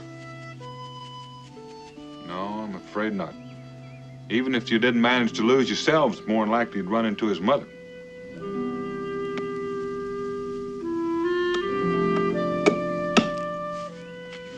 You've got a ways to go before you can be out here by yourself.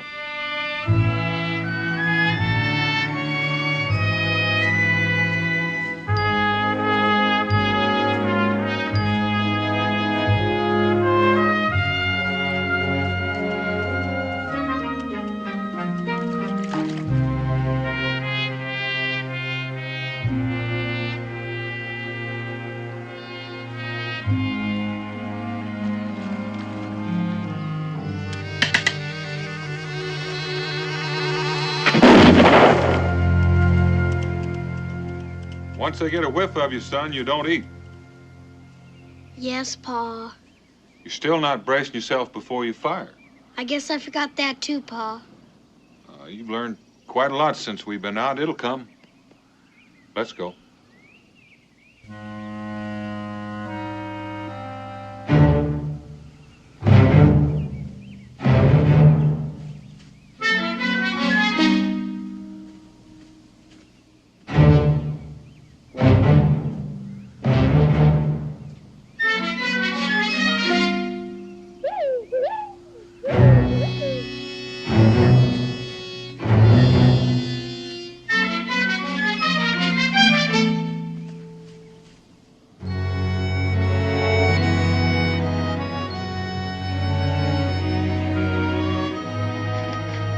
Israel?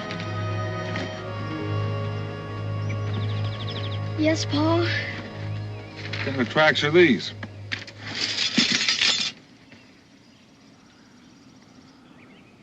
They're bear tracks, son. Same ones I pointed out to you an hour ago. Well, study him, Israel. Notice the distance between the tracks. Give you some idea of his size. Yes, Pa. He's got a big stride. He might go as tall as 8 feet. And he was moving fast, too. You can tell, but you're not paying any attention, son. Oh, yes, Pa.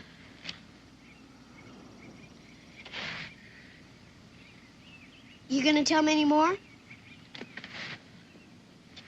No, Israel.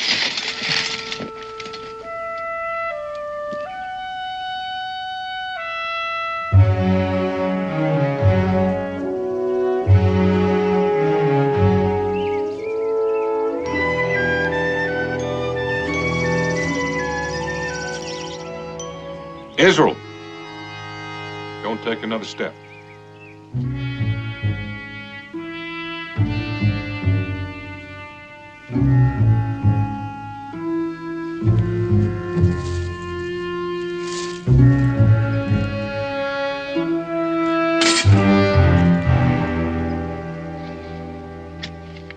Don't you remember, Israel?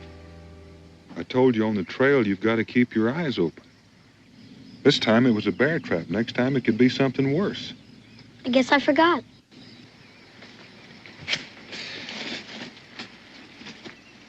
Listen to me, son. Out here, you can't afford to forget. Every time you do, it costs you something. Could have been your leg. Next time, it could be your life. Understand me?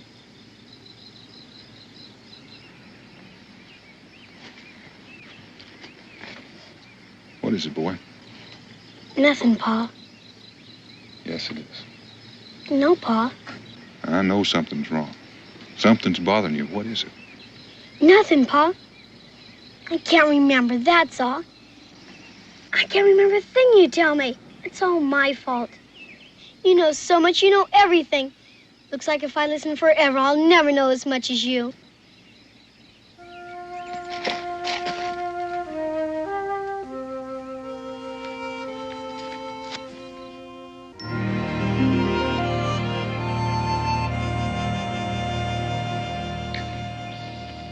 couldn't have snared this rabbit any better if I'd have done it myself. I'll never forget the first rabbit I tried to snare. Came, ate the bait, and ran right off. You mean it didn't work? The second time either. Second time didn't work either? No, it was a long time before I was able to make a snare as good as the one you made today. When I was your age, I doubt if I could have told the difference between a set of bear tracks or a set of deer tracks. I can do that, Pa, can't I? That you can, son. How'd you learn? Well, I tell you, I didn't at first. Trying to figure things out for myself. And I started to listen to trappers and mountain men. I listened and I learned. Took a long time, and I'm still learning. You are, Pa? About what? Oh, about a lot of things. See those stars up there? Now, they're kind of a map. I couldn't have been much older than you when a trapper told me that sailors use them to guide their ships at night. And he told me a lot of other things, too. Like what? Now, you see that big star up there?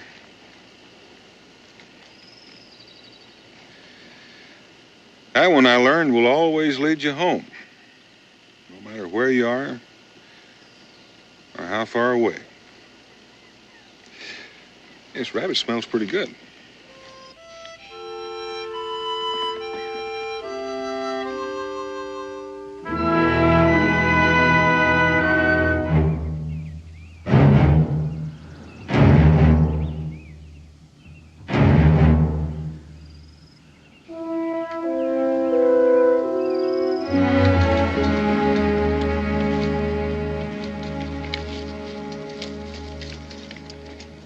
Well, Daniel Boone.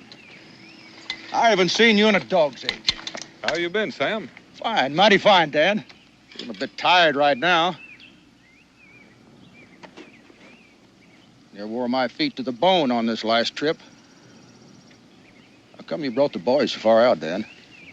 Oh, he just had a birthday. He's 10 years old now, Sam. Figures time he learned a few things. Well, the reason I ask, I saw a few Shawnee about 2 or 3 miles back. As far north? Now, game's been kind of scarce. This was a small hunting party. Shawnee are mean anyhow. And when they're hungry, they're 10 times as mean. You know that. You better get the boy back to Boonesboro. I think maybe you're right, Sam. Would you like to come along with us? No, I got a couple of traps to check out on further down. You go ahead. I'll catch up with you.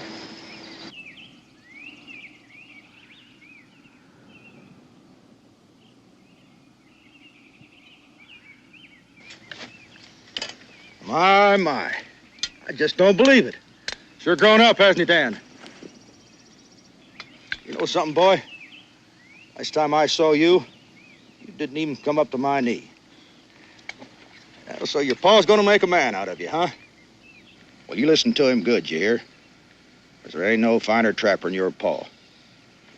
So you give him good mind, understand?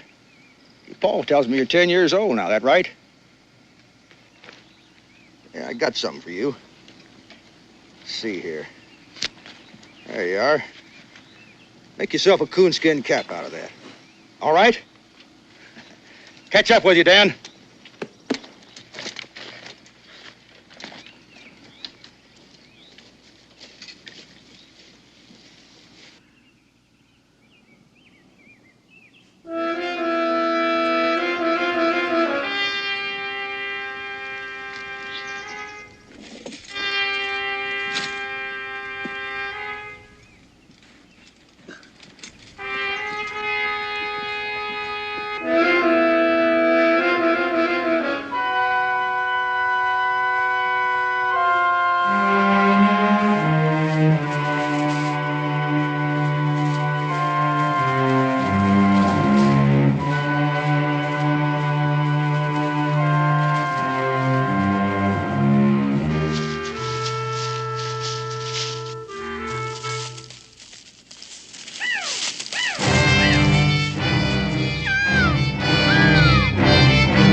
back, son.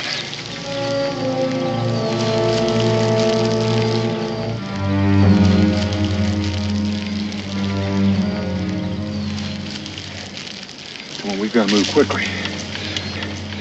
Aren't we going to bury him, Pa? There's no time, son.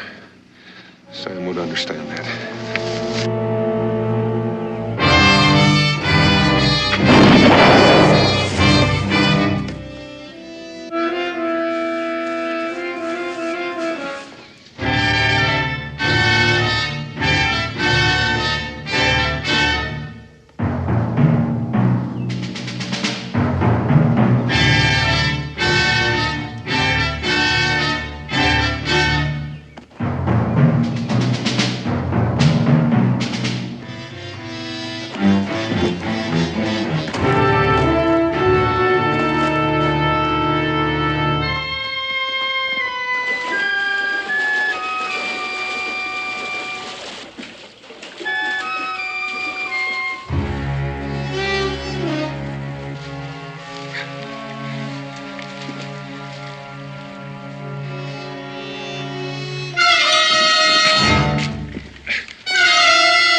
Do you want me to suck it out, Pa?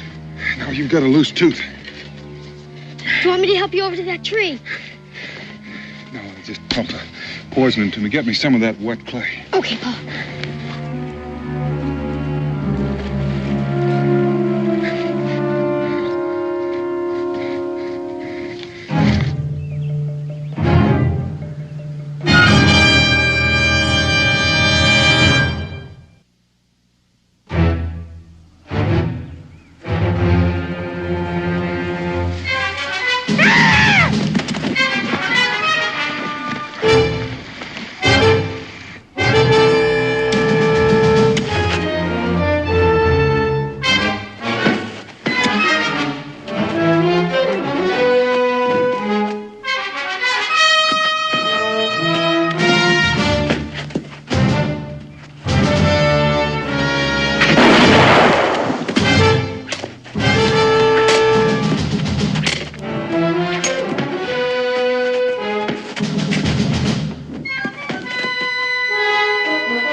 If I'd pumped some poison into me, leg's starting to swell.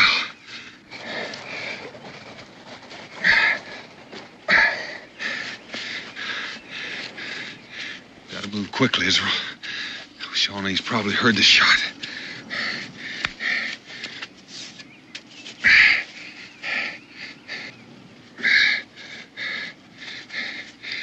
Hold it.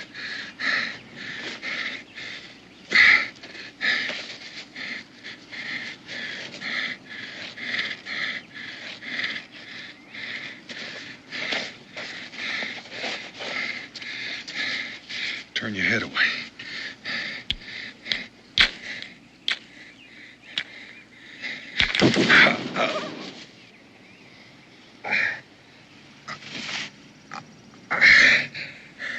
How far are we from home, Pa?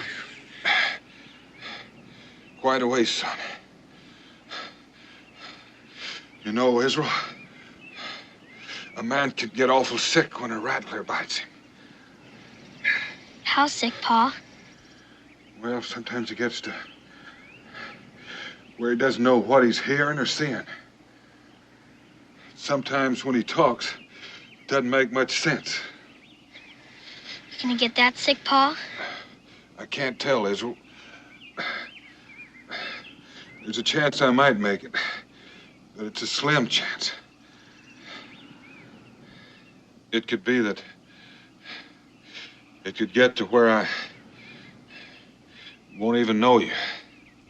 When that happens, you've got to go on by yourself. No, Pa. You've got to, Israel. Now, come on, son. We've got a long ways to go.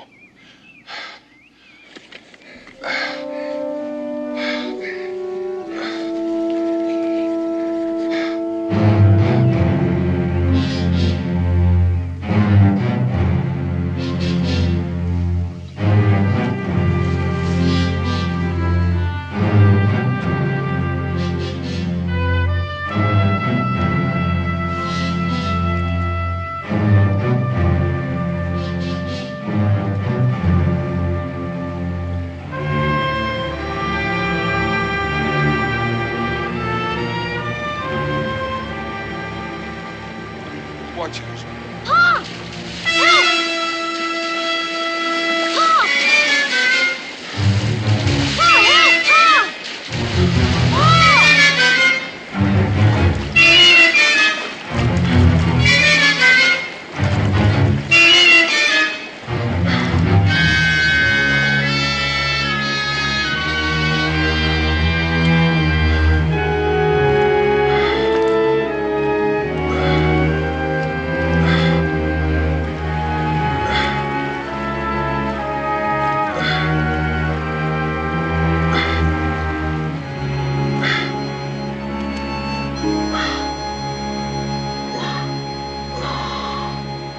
Are you all right, Pa?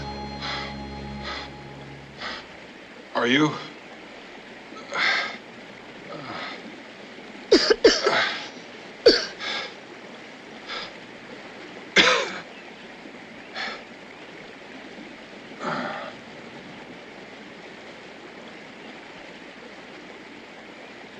Are you hungry? Take your knife and cut one of those saplings about 4 feet long, about as thick as my thumb. Okay, Pa.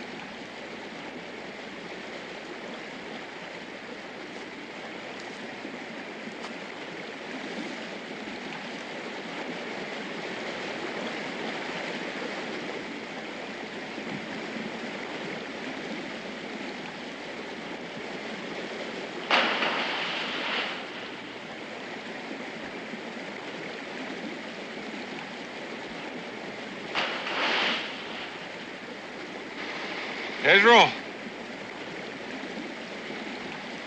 face the sun. Your shadow will be back of you. The fish won't know you're there.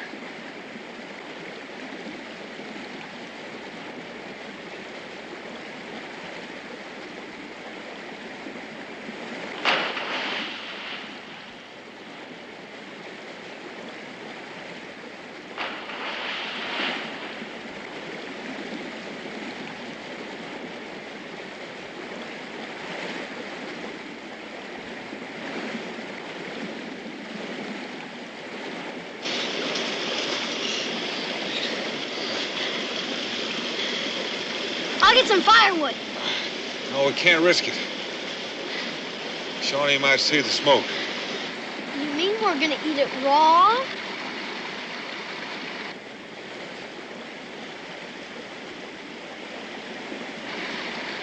I'm not hungry, Pa. You better eat it, Israel. Or when you'll get another chance. No, thank you, Pa.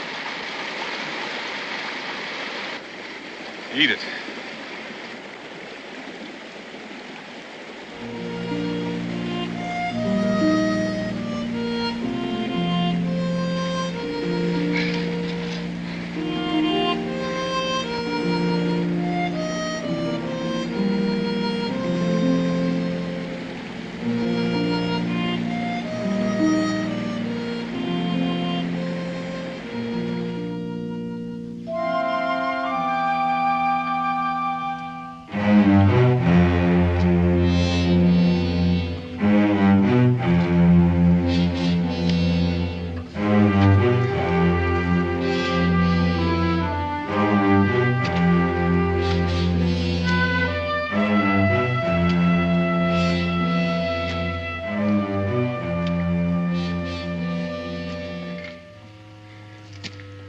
Better rest here for the night, Israel.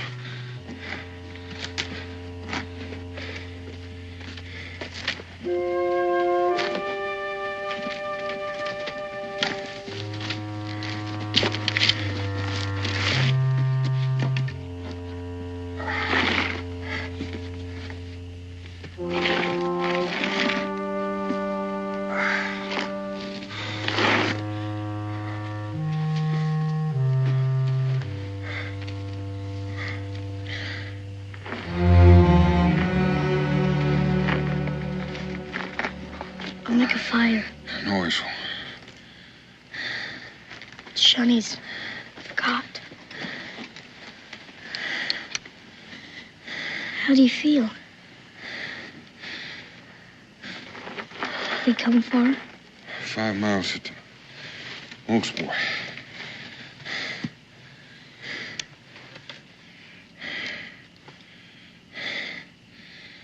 Don't fire this unless you have to, son. Maybe other Indians around.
How do you feel, Pa? Help me up, Israel.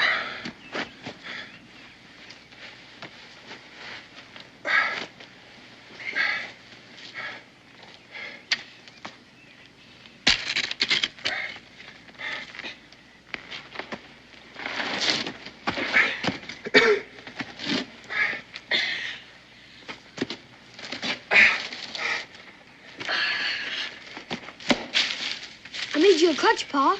Good, son. How far do you think we have to go? Quite a ways.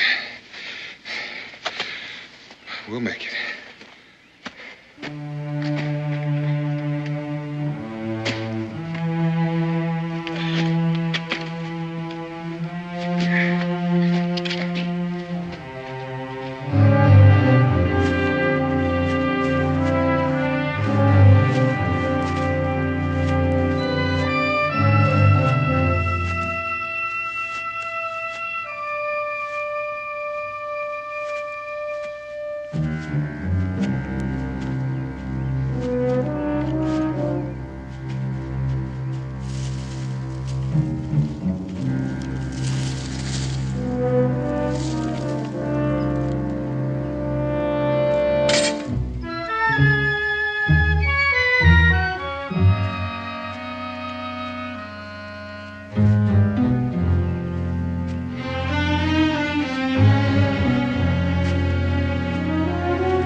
Do you want to rest, Pa?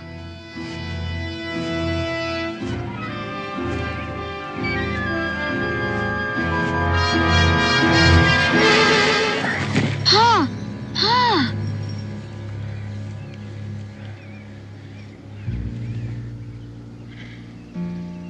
I can't go on this one. You're gonna have to leave me. No, Pa. I'm not leaving you. Go by yourself. You've got to, son. No, Pa, I'm not going to leave you here. Remember what I've told you.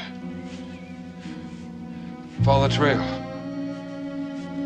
Follow Please, the trail. Pa. We blazed. Trees. Trees. Please, Pa. You're losing time. Israel, you got to go. Please, Pa. You've got to try. Please, Pa. The trees. Follow the trees, Israel. They'll lead you. They'll lead you.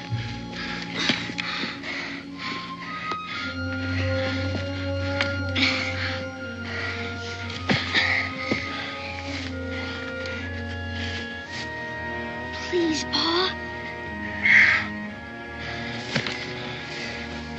Come on.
I'll be back as soon as I can, Pa.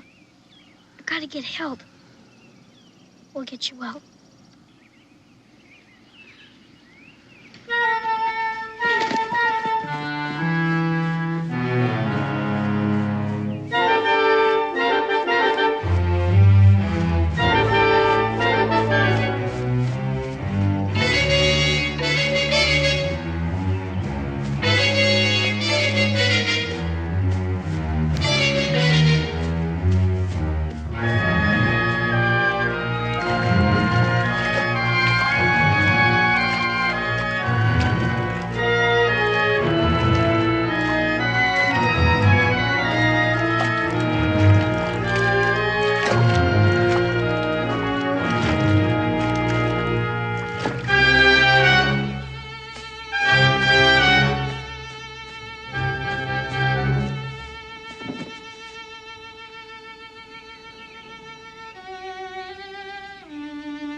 Pa?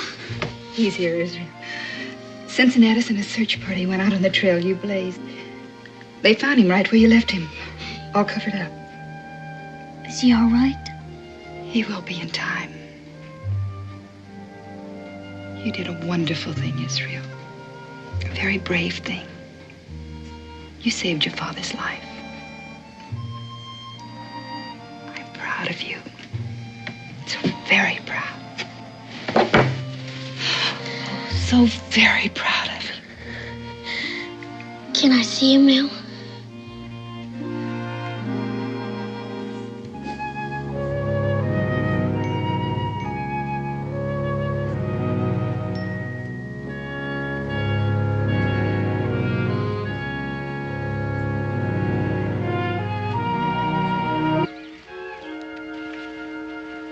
hurry, hurry. The young man's almost home. What splendid, Rudy, splendid. When you're a man, you'll be a proud pocket worthy of your gypsy ancestors. The Romany didn't pick pockets. Well, worthy of my teaching, then, huh? Unless I get free first. You're still thinking of running away. Oh, it pained me to see you brought back in manacles. I told him I'd been stolen from my tribe. But I held your bill of sale, huh? Orlando, charlatan and thief, assassin even. But while he holds your bill of sale, the law is on his side. Rudy, there is no justice in the world. I know that. Well, no more such dismal thoughts. Start up the dinner fire. What for? We don't got anything to eat. We don't got any... Oh, are you sure? When they drove us out of that last town, you saw them smash the food cupboard. The cruel men of Blue Licks, Kentucky, huh? Well, hocus pocus. One for me and one for you. Well, too bad they're not real, huh? Well, I can't let her starve. I'll prophesy. We shall eat.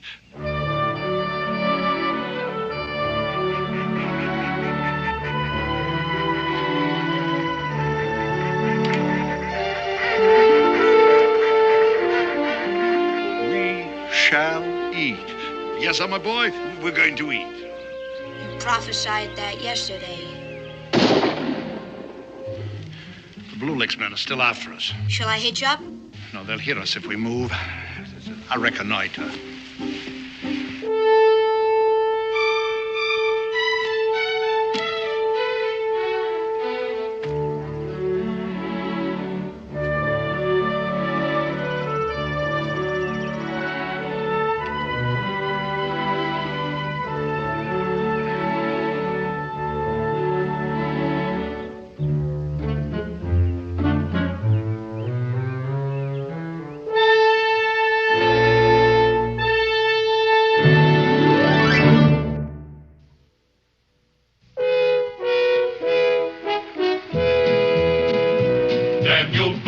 Daniel Boone, what a doer, what a dream comer, truer was he. From the coonskin cap on the top of old Dan to the heel of his rawhide shoe, the rippin'est, roaring'est, fighting'est man the frontier ever knew. Oh, Daniel Boone was a man, yes, a big man, with an eye like an eagle and as tall as a mountain was he. Oh, Daniel Boone was a man, yes, a big man, and he fought for America to make all Americans free. Daniel Boone was a doer, what a dream comer, truer was he. Daniel Boone, Daniel Boone.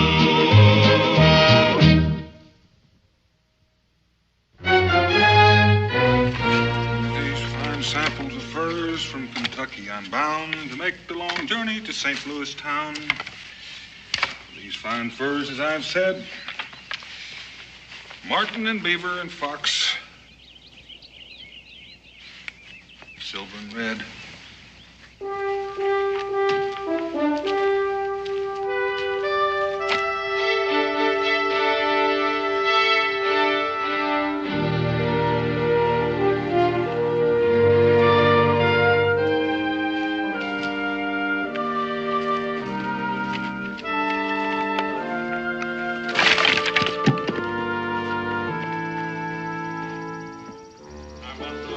Coals hot, I say. Put more leaves on it. I want lots of smoke.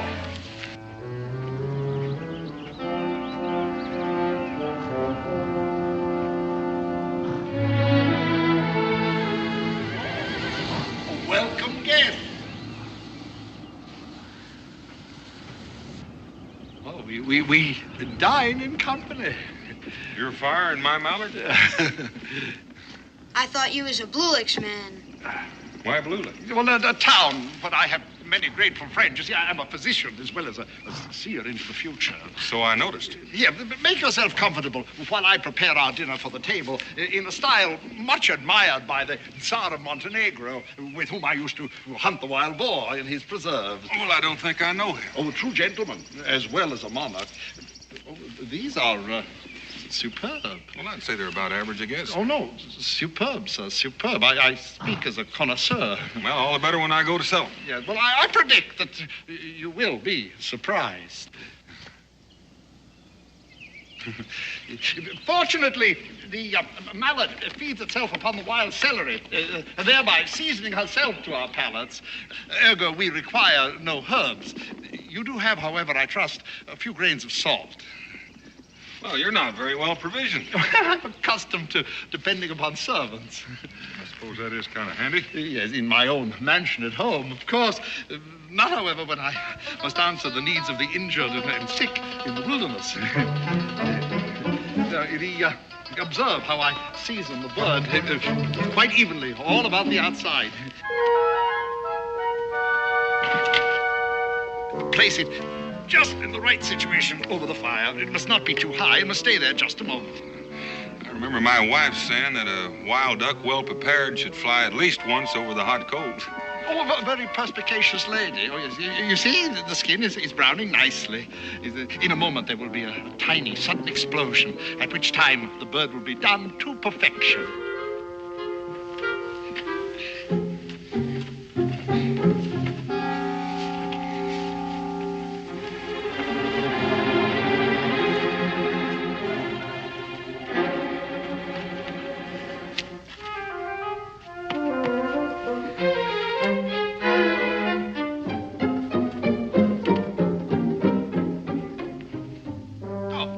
Is, as it were, a call to arms. A positive Lucullan feast, I warrant. Here, golden brown on the outside and on the inside, as rosy as the rising sun. Such aroma, and the flavor, too, I warrant. Well, you almost missed your supper, son. Well, I wouldn't want the boy to overeat. Well, now, I don't think it'll hurt him just this once. Aren't you going to dine with us? No, I think I'll just pick up the rest of my furs. You what? Yeah! I warn you, this is my castle. To enter that door is burglary. Rudy, get my rifle. Rudy, you finish your dinner. Down on your knees. Now stick your hands through those wheels.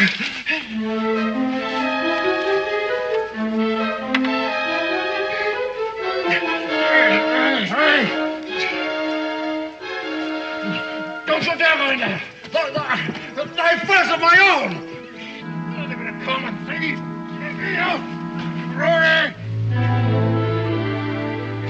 You thieving cutpurse! There you wretched father, those are my furs. They're not of your pack. You're not more than a common thief. Rudy! Free me from this! I'll have my revenge on you! Rudy, cut me free! Rudy, get my rifle. Hold up, speak. You thieving cutpurse. Let me free of you. I'll be revenged on you. Mister.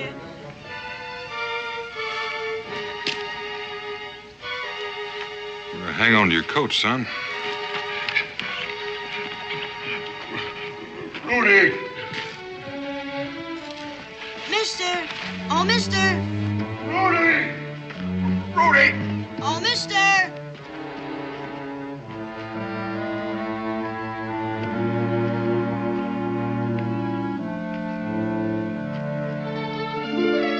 I didn't want to steal your furs. Well, now you didn't, did you? See, here they are. What do they call you? Why? Orlando thinks the whole world's made to be his fool, and you just now shown him it ain't without half trying. I'm Daniel Boone. Daniel Boone? What's your name? Rudy. Glad to know you, Rudy. I'm a bound boy. Orlando's my master. I'm real sorry to hear that.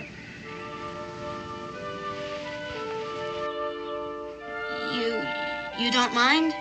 I mind a man being owned, son. You going home with your catch? Mm-hmm. Kind of a long way around. I wear St. Louis. That is long. Well, thank you for shaking hands with me. Good luck, Rudy.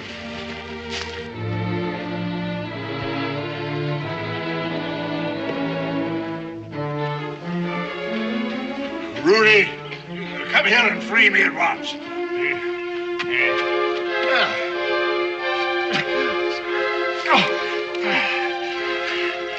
I thought you'd run off with that redneck villain. He didn't ask me. But you wish he had, huh? Well, so do I. I'd have had him in the quad for man-stealing. Not Daniel Boone, you wouldn't. Daniel Boone? What's Daniel Boone to you, or to me either? Daniel Boone's the freest man I ever heard about. He's off to St. Louis. St. Louis, huh? How long will he be gone? Well, just getting there and coming back, it'd take 2 weeks. 2 weeks away from Boonesboro.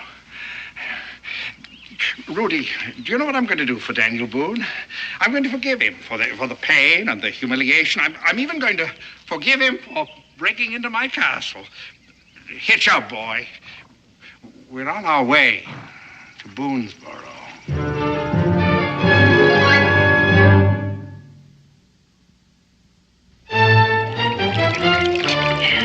Well, you hold your mug still. All right, light or dark. Speak up. Hey, Cincinnatus, fill her up again with dark. Just exactly how many of me do you think there are? What difference does it make? You ain't paid me for the last one yet. All right, now speak up, light or dark. Come on, speak up. Cincinnatus? Well, Mingo, you gotta forgive me. What do you got there? A broken whetstone. Now, what with these yahoos being on my back waiting for Daniel to come back with their fur money, I just clean forgot that I got anything around here that don't come out of a cave. Yahoos? Yes, yahoos. Get out of my view.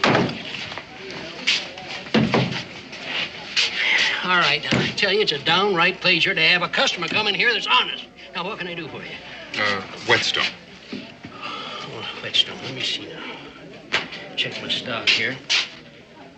Must be in this old box.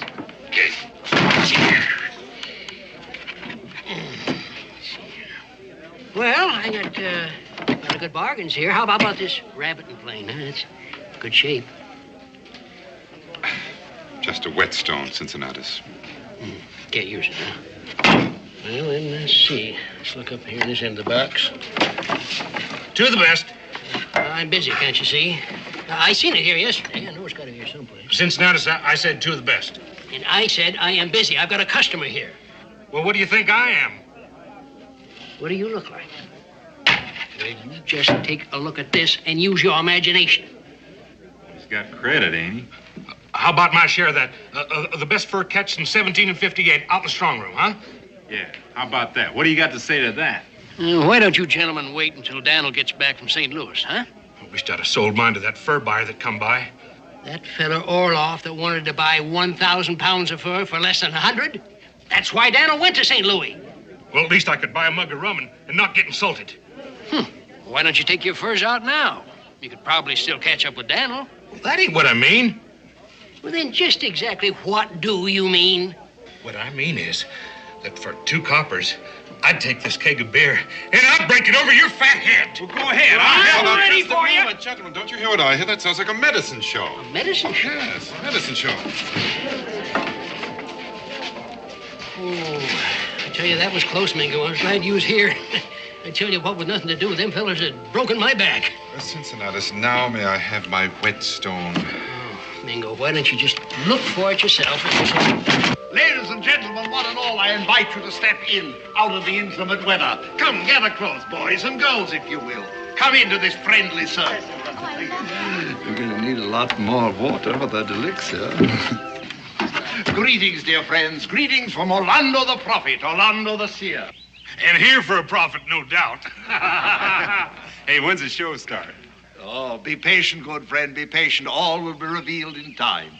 Orlando is here to amaze and instruct you. Orlando is here to heal you, as he has healed the Tsar of Montenegro, now the most vigorous monarch in all Europe. All Orlando asks is your confidence, dear friend. Blue licks Kentucky all over, and I can't even run away.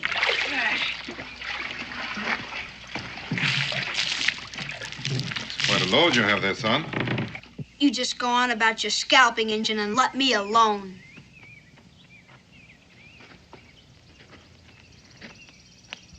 And now, good friends, my magic wand. I invite you, sir. Please examine my wand. Pass it among your friends. I merely want you to assure yourself and your friends that it is constructed of nothing more or less than solid wood. Are you convinced? Just wood, sir. Would you be good enough to return it? Thank you, sir. And now, with this scarf, a simple, ordinary scarf, I beg you to cover the magic wand. All right. Now, with both your hands, grasp the wand. This is merely to convince you and your friends that you grasp nothing in your hands but the wand and the scarf. Are you agreed, sir? Are you quite sure? I'm afraid you're mistaken, sir. Well, how'd you do that? I don't know. I was looking real close. I couldn't tell. Yeah, well, keep an eye on his sleeve. That's how it's done. Oh, you are sharp, sir. Very sharp indeed. But since that is your opinion, and you are surely entitled to it, I beg you to observe me further. Nothing up my sleeve. Hey. Oh, sure, sir, never fear. I don't mean to purloin it. However, it will do you little good without some fire, eh? Stand back, if you please. Stand back, and I'll afford you the fiery assist. Now. Hey, after that, I guess whatever you're selling, I got to buy, huh? Orlando, good friend, does not sell. Orlando gives insight and health. All right, I'll take one of each. My gift is for the many, not the few. For you, your wife, your children, those lucky enough to possess them. Tomorrow evening, I will conduct here a seance of health. You are all invited, one and all, ladies and gentlemen, and bring your friends. It will be your only opportunity to gain the helpful medicine recommended by His Majesty the Tsar of Montenegro. Until then, dear friends, I bid you adieu.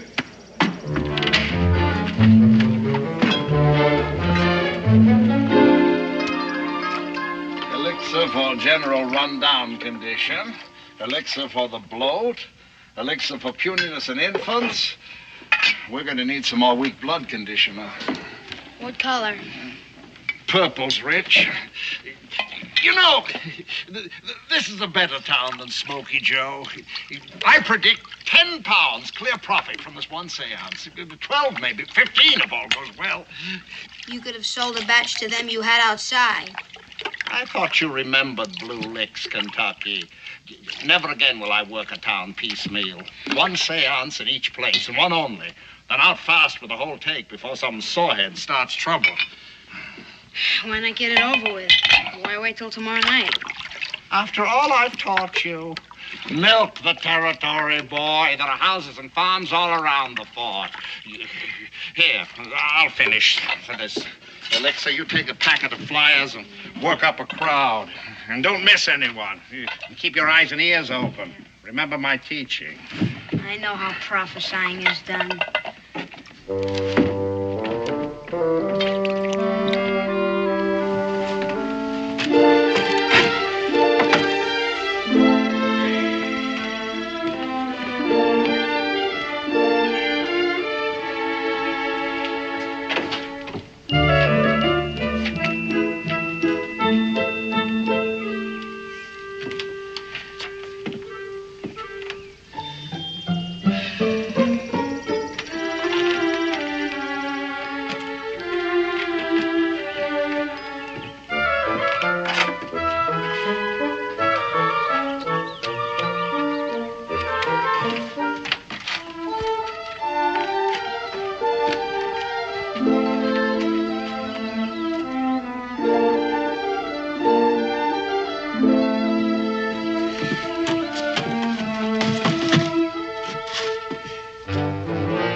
away from me. I didn't do nothing to you. Wouldn't you like a cup of milk with that? Here, Mom, some milk. Okay. Hi. Israel, why don't you get the young man a cup of milk? Sure. Why don't you come sit on the front porch? You'll be much more comfortable. Here, take your darn old bread. I don't want it. You're more than welcome to it. Go on, keep it. Go on. Here. Go ahead.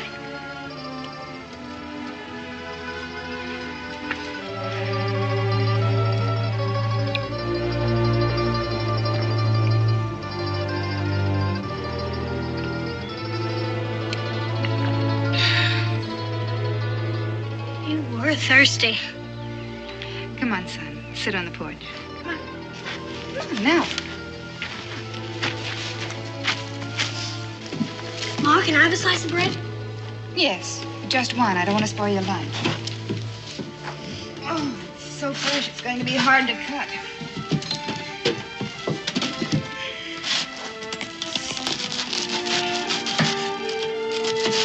There you go, Israel. And don't you dare leave my good Sheffield knife out here to rust. No, ma'am. I'll get you another cup of milk. She'd take my hide off if I did.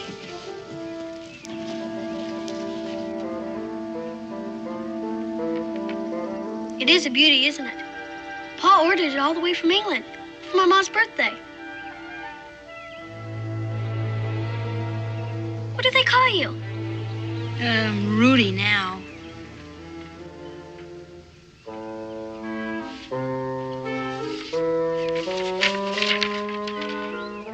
Orlando the Prophet. Who's he? A man. Well, I didn't think he was an elephant. I mean, what does he do? He looks into the future. What does he see when he looks? When he sees something bad about to happen to a man, it most generally does. What if he sees something good? That ain't how a prophet works. Don't worry, lad. I've done my scalping for this afternoon. He's just funning you. That's Mingo, my father's friend. I'm Israel Boone. Daniel Boone? Pa's away. This is my mother, Mrs. Boone.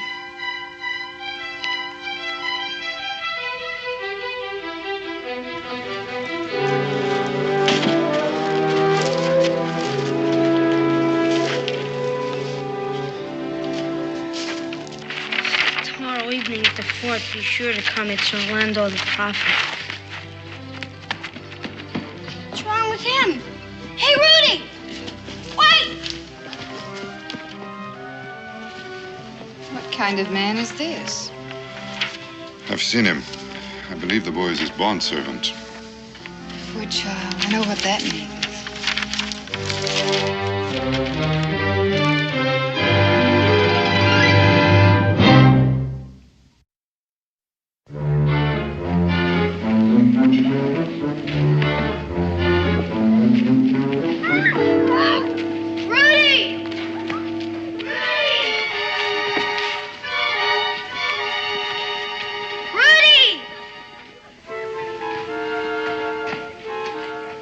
Sarboris Montenegro?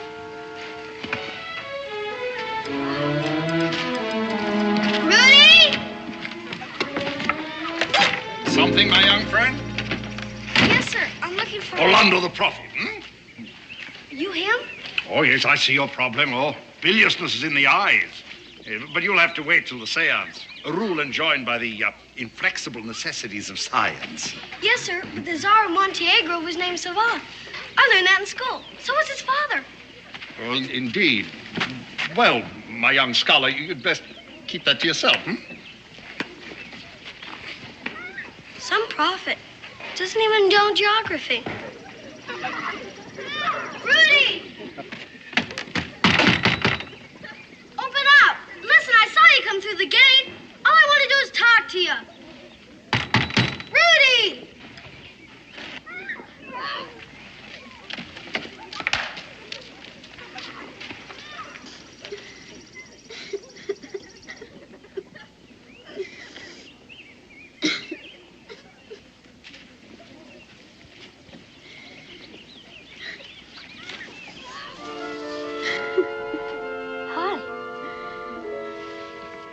do you want? Get out of here. Sure. You thought I was bawling, didn't you?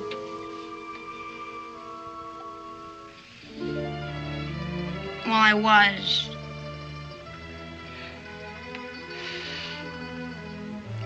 What made you run off like that?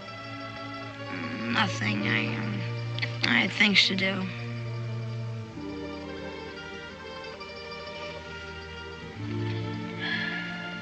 I almost stole your mother's knife back there.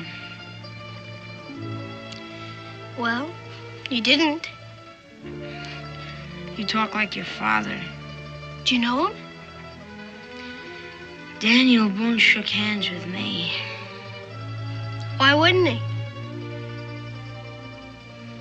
Oh, on account of your father? My father? Orlando? He is a Gitano. What? A Gentile. I am a Romany. A gypsy, you would say. You mean the gypsy stole you when you were a baby? The Gentiles stole me from my tribe. Oh, I always heard it the other way. Among the Rom, I am a prince, descended from Alexander the Great. I never knew he was a gypsy. Then why, after he had conquered the whole world, did he say, "Bah, enough, take care of yourselves," and break his golden crown to show he was king no more? Wander away in his caravan, drawn by horses, singing, flirting, and laughing. That isn't how my book says it. Because a Romany is a free man. Orlando is my master. He owns me. How could he? You can't be a slave. I am his bound boy. That's only for 7 years. Only 7 years if he keeps me.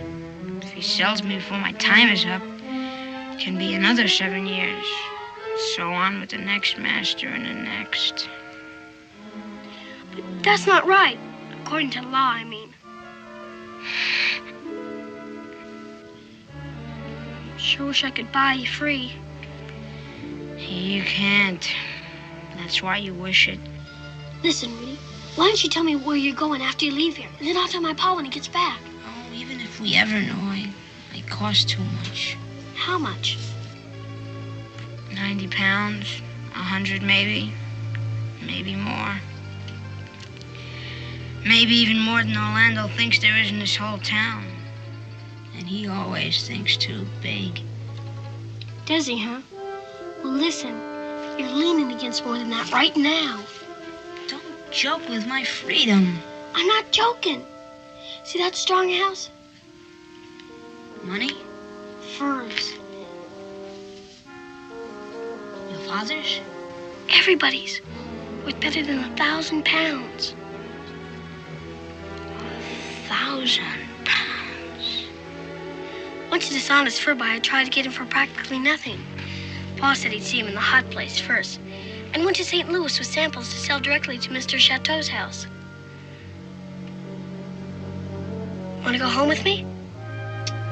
No, I got work ahead of me. So have I. My chores. Well, go do them then, huh? Go on. I will. See ya.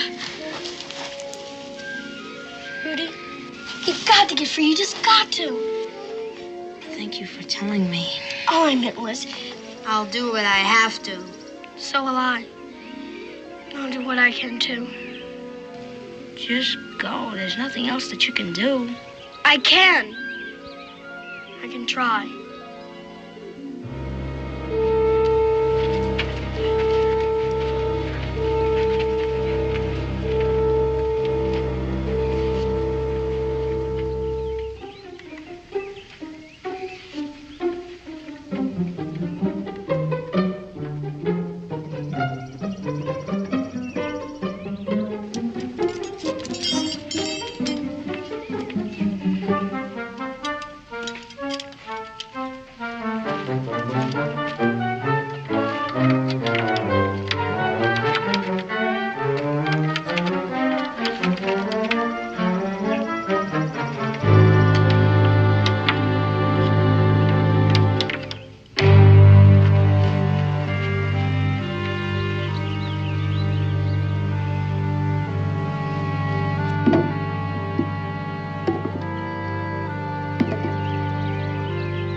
it, young man. Are you angry with the wood? No, ma'am. Well, what then? Nothing. Nothing I can do anything about. Well, maybe I can. Could you give me 100 pounds? 100 pounds? That's how much it'd cost to buy Rudy's freedom. 100 pounds is an awful lot of money, Israel. I know that. Ma, you were a bound girl. I was lucky I met your father. I know that, but Rudy says if Orlando sells him before his time's up, Rudy will have to serve another 7 years bound to someone else. That ain't so, Ma, is it? It is and it isn't, son. What? Well, it depends on the situation. There's an old common law called bona fide purchaser for value. Bona fide? Purchaser for value. Means that if a man sells something, even though he has no legal right to it, the man who bought it from him still owns it. Maybe for things or cows. For people too, Israel. Those who are owned by other people. It's not fair. It's a very bad law. What happens? At the inn where I work, there was an old bondwoman who'd been passed from master to master that way ever since she was a little girl. All that time? Never free at all?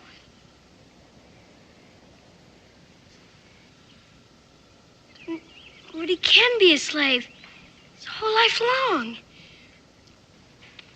It's possible, son. Not fair. It's not fair. Israel? Let him go, Rebecca. A young man who likes to feel that he's fairly grown up doesn't want anybody to see him cry. Not even his own mother.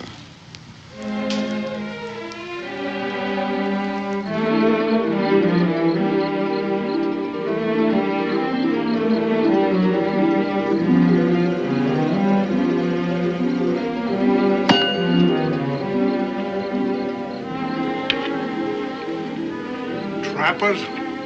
Nothing. Scum! I spit on you.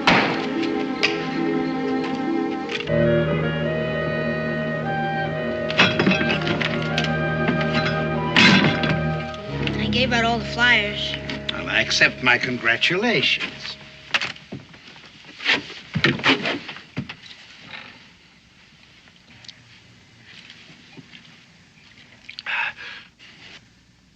What happened?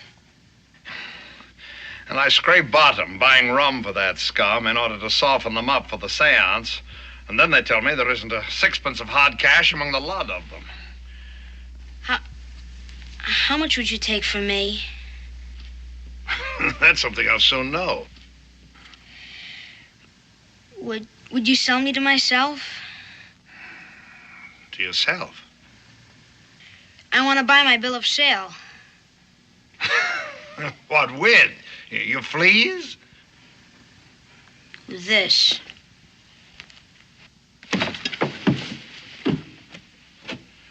That's White Fox. Where'd you get it? Would you sell me my freedom? What do I care who owns you? Where did you get it? How much is my price?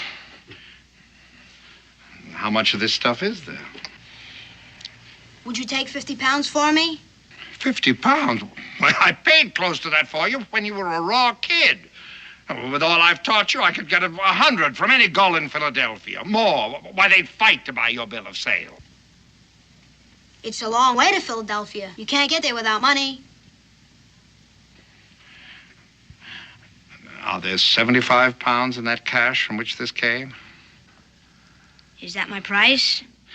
I asked you a question. Well, I don't have much choice, do I? 75 pounds is my price. All right, it's a deal. But there'd better be 75 pounds in that cash, just for your sake. There is. I know, where is it? First, there's something you've got to promise. I promise you a good hiding. You've got to promise not to take any more than just exactly what'll pay for me. All right. Promise on your solemn oath? Not my solemn oath, I promise. Now, where is it?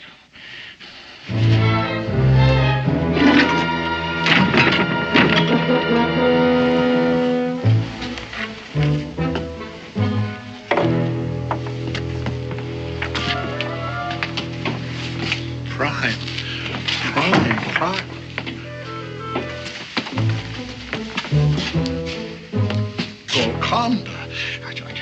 I can't guess how much of this stuff there is in here. 1,000 pounds. Yeah. All right, start loading it on. Which ones? Which ones? All of it. You promised me. I promised you a good hiding. We're taking all of it. Now start loading. No. I don't want my freedom bad enough having to steal everything these people have got. Don't worry, you're not getting it. Now start loading. It's crazy to trust you. Me or anybody else. At least that much I've taught you. All right, start loading on.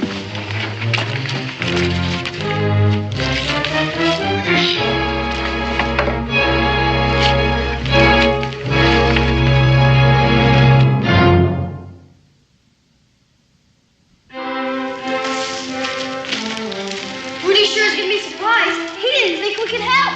Well, we'll do the best we can, son. Of course, the law is on Orlando's side. He may not want to wait for his money, or he may want more money than we can afford. But Ma says, and all in...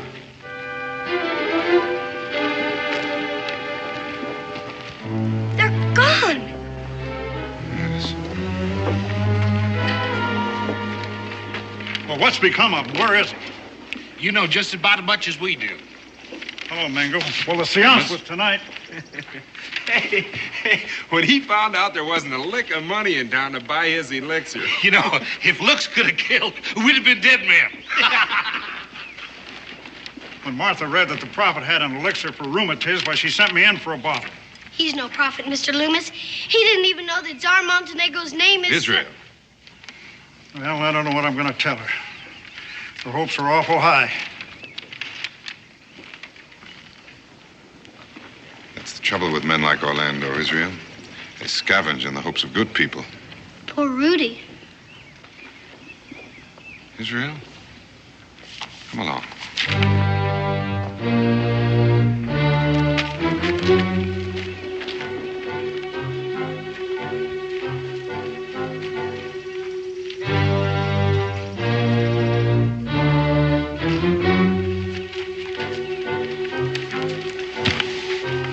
This wagon has been backed up in front of the strong house. Couldn't have got in. Still locked.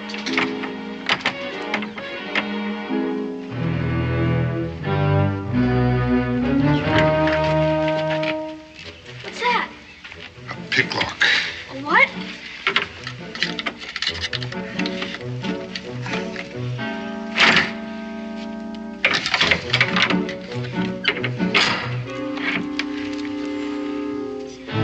Empty. Orlando must have stolen them. Should I go tell him? They killed him. Rudy, too? Go tell your mother that I'm going after them. Now, if I'm not back with the furs by tomorrow night, she should let everybody know. I'll leave signs so that they can follow. Yes, sir.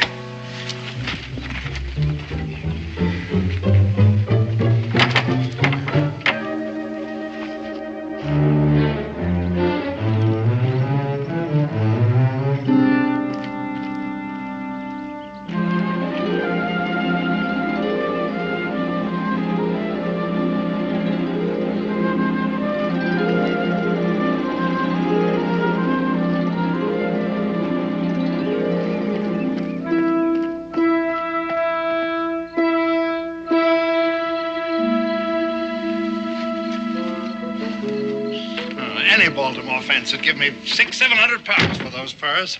Maybe 8. Yes, I'm going to hold out for 8. Here. Yeah. Where's yours? Not hungry. Well, it's your belly. You know, you got my dander up last night with your stubbornness. You could have brought all Boonesboro down around our ears. We'll talk about your freedom after I've sold those furs. You never will. Wager? Your freedom against, I don't want my freedom at that cost. you had your chance. You've nobody but yourself to blame for losing it. You think you're not being trailed right now? By the best? Daniel Boone is in St. Louis. Mingo ain't. The Indian? He'll have your scalp along with those furs. Oh, lad, you forget what I taught you. Even if I didn't lose the savage when I backtracked, I buried the trail on that outcropping of rock. He'll pick it up. By scent? Like an animal? Look there. The bucket's gone. You cursed gypsy! You left him a trail! Oh, forgive me. I should be thanking you instead. For what? For putting me on my guard. And we'll wait here for your Indian friend and hope that he finds us. You can't handle him. Well, not in combat, no. No, but the civilized brain versus the savage brawn. That's Orlando the Prophet style. Come on.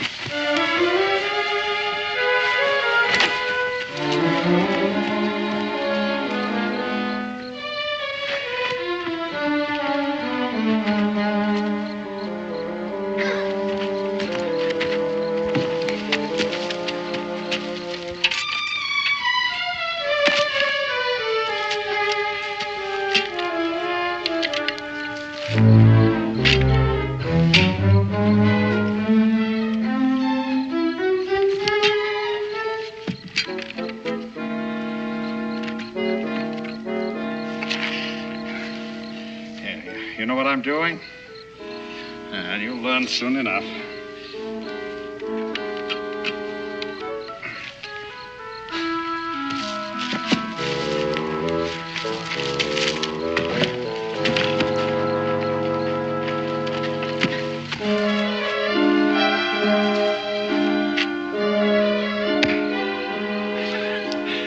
A trap gun to kill Mingo. I'll kill you! I'm not going to kill anyone. Just lie still if you know what's good for you. Now, you stay there.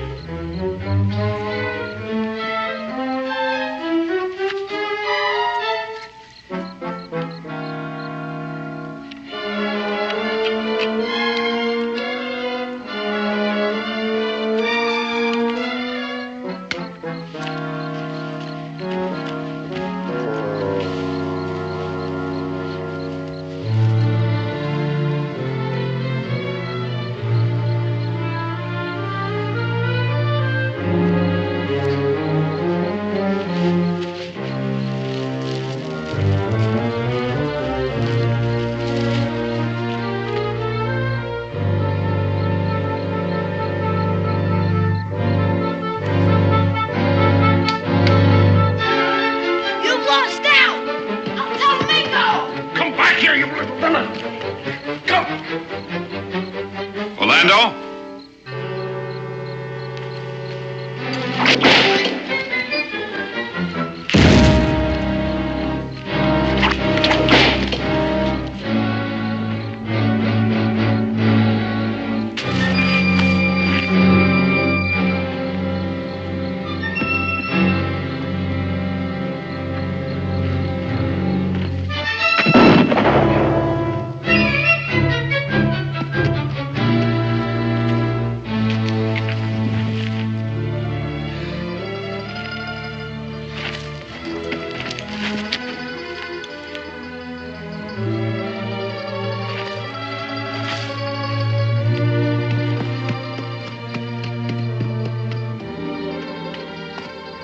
Is he dead?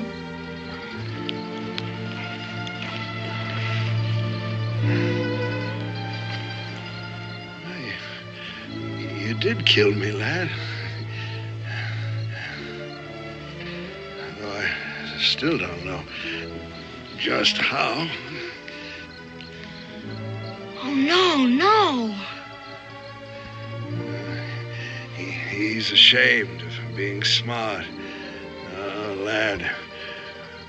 A gull who can outgull Orlando the Prophet can outgull the whole wide world. Let me.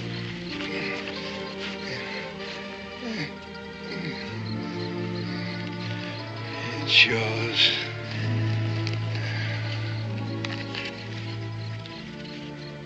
My bill of sale. My freedom.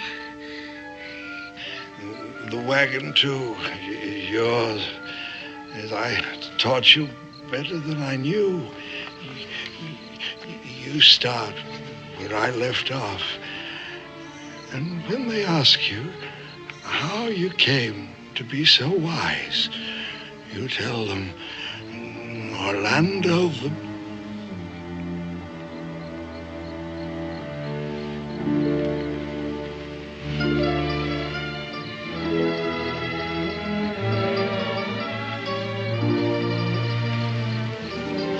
It's all over for him, boy.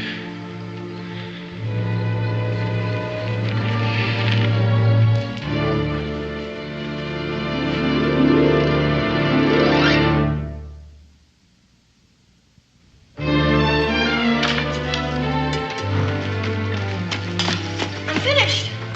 So am I. Good, we just ran out of paint. That's good. It's glorious. Well, you put the barrel away. I'll go tell them to come.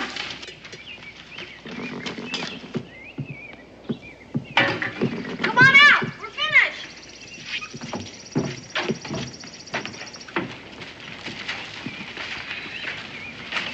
Do you like it? Yes, but what is it, Rudy? The broken crown of Alexander the Great.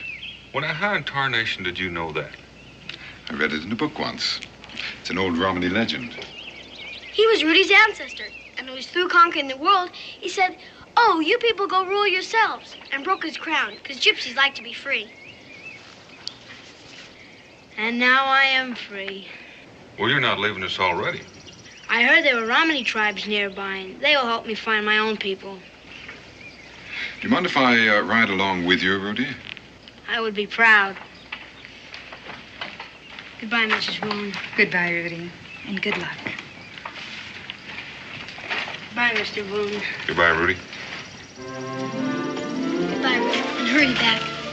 I will. And when I do, I'll be wearing a velvet jacket and a golden earring. Up you go. Miss ya. Goodbye, free friends.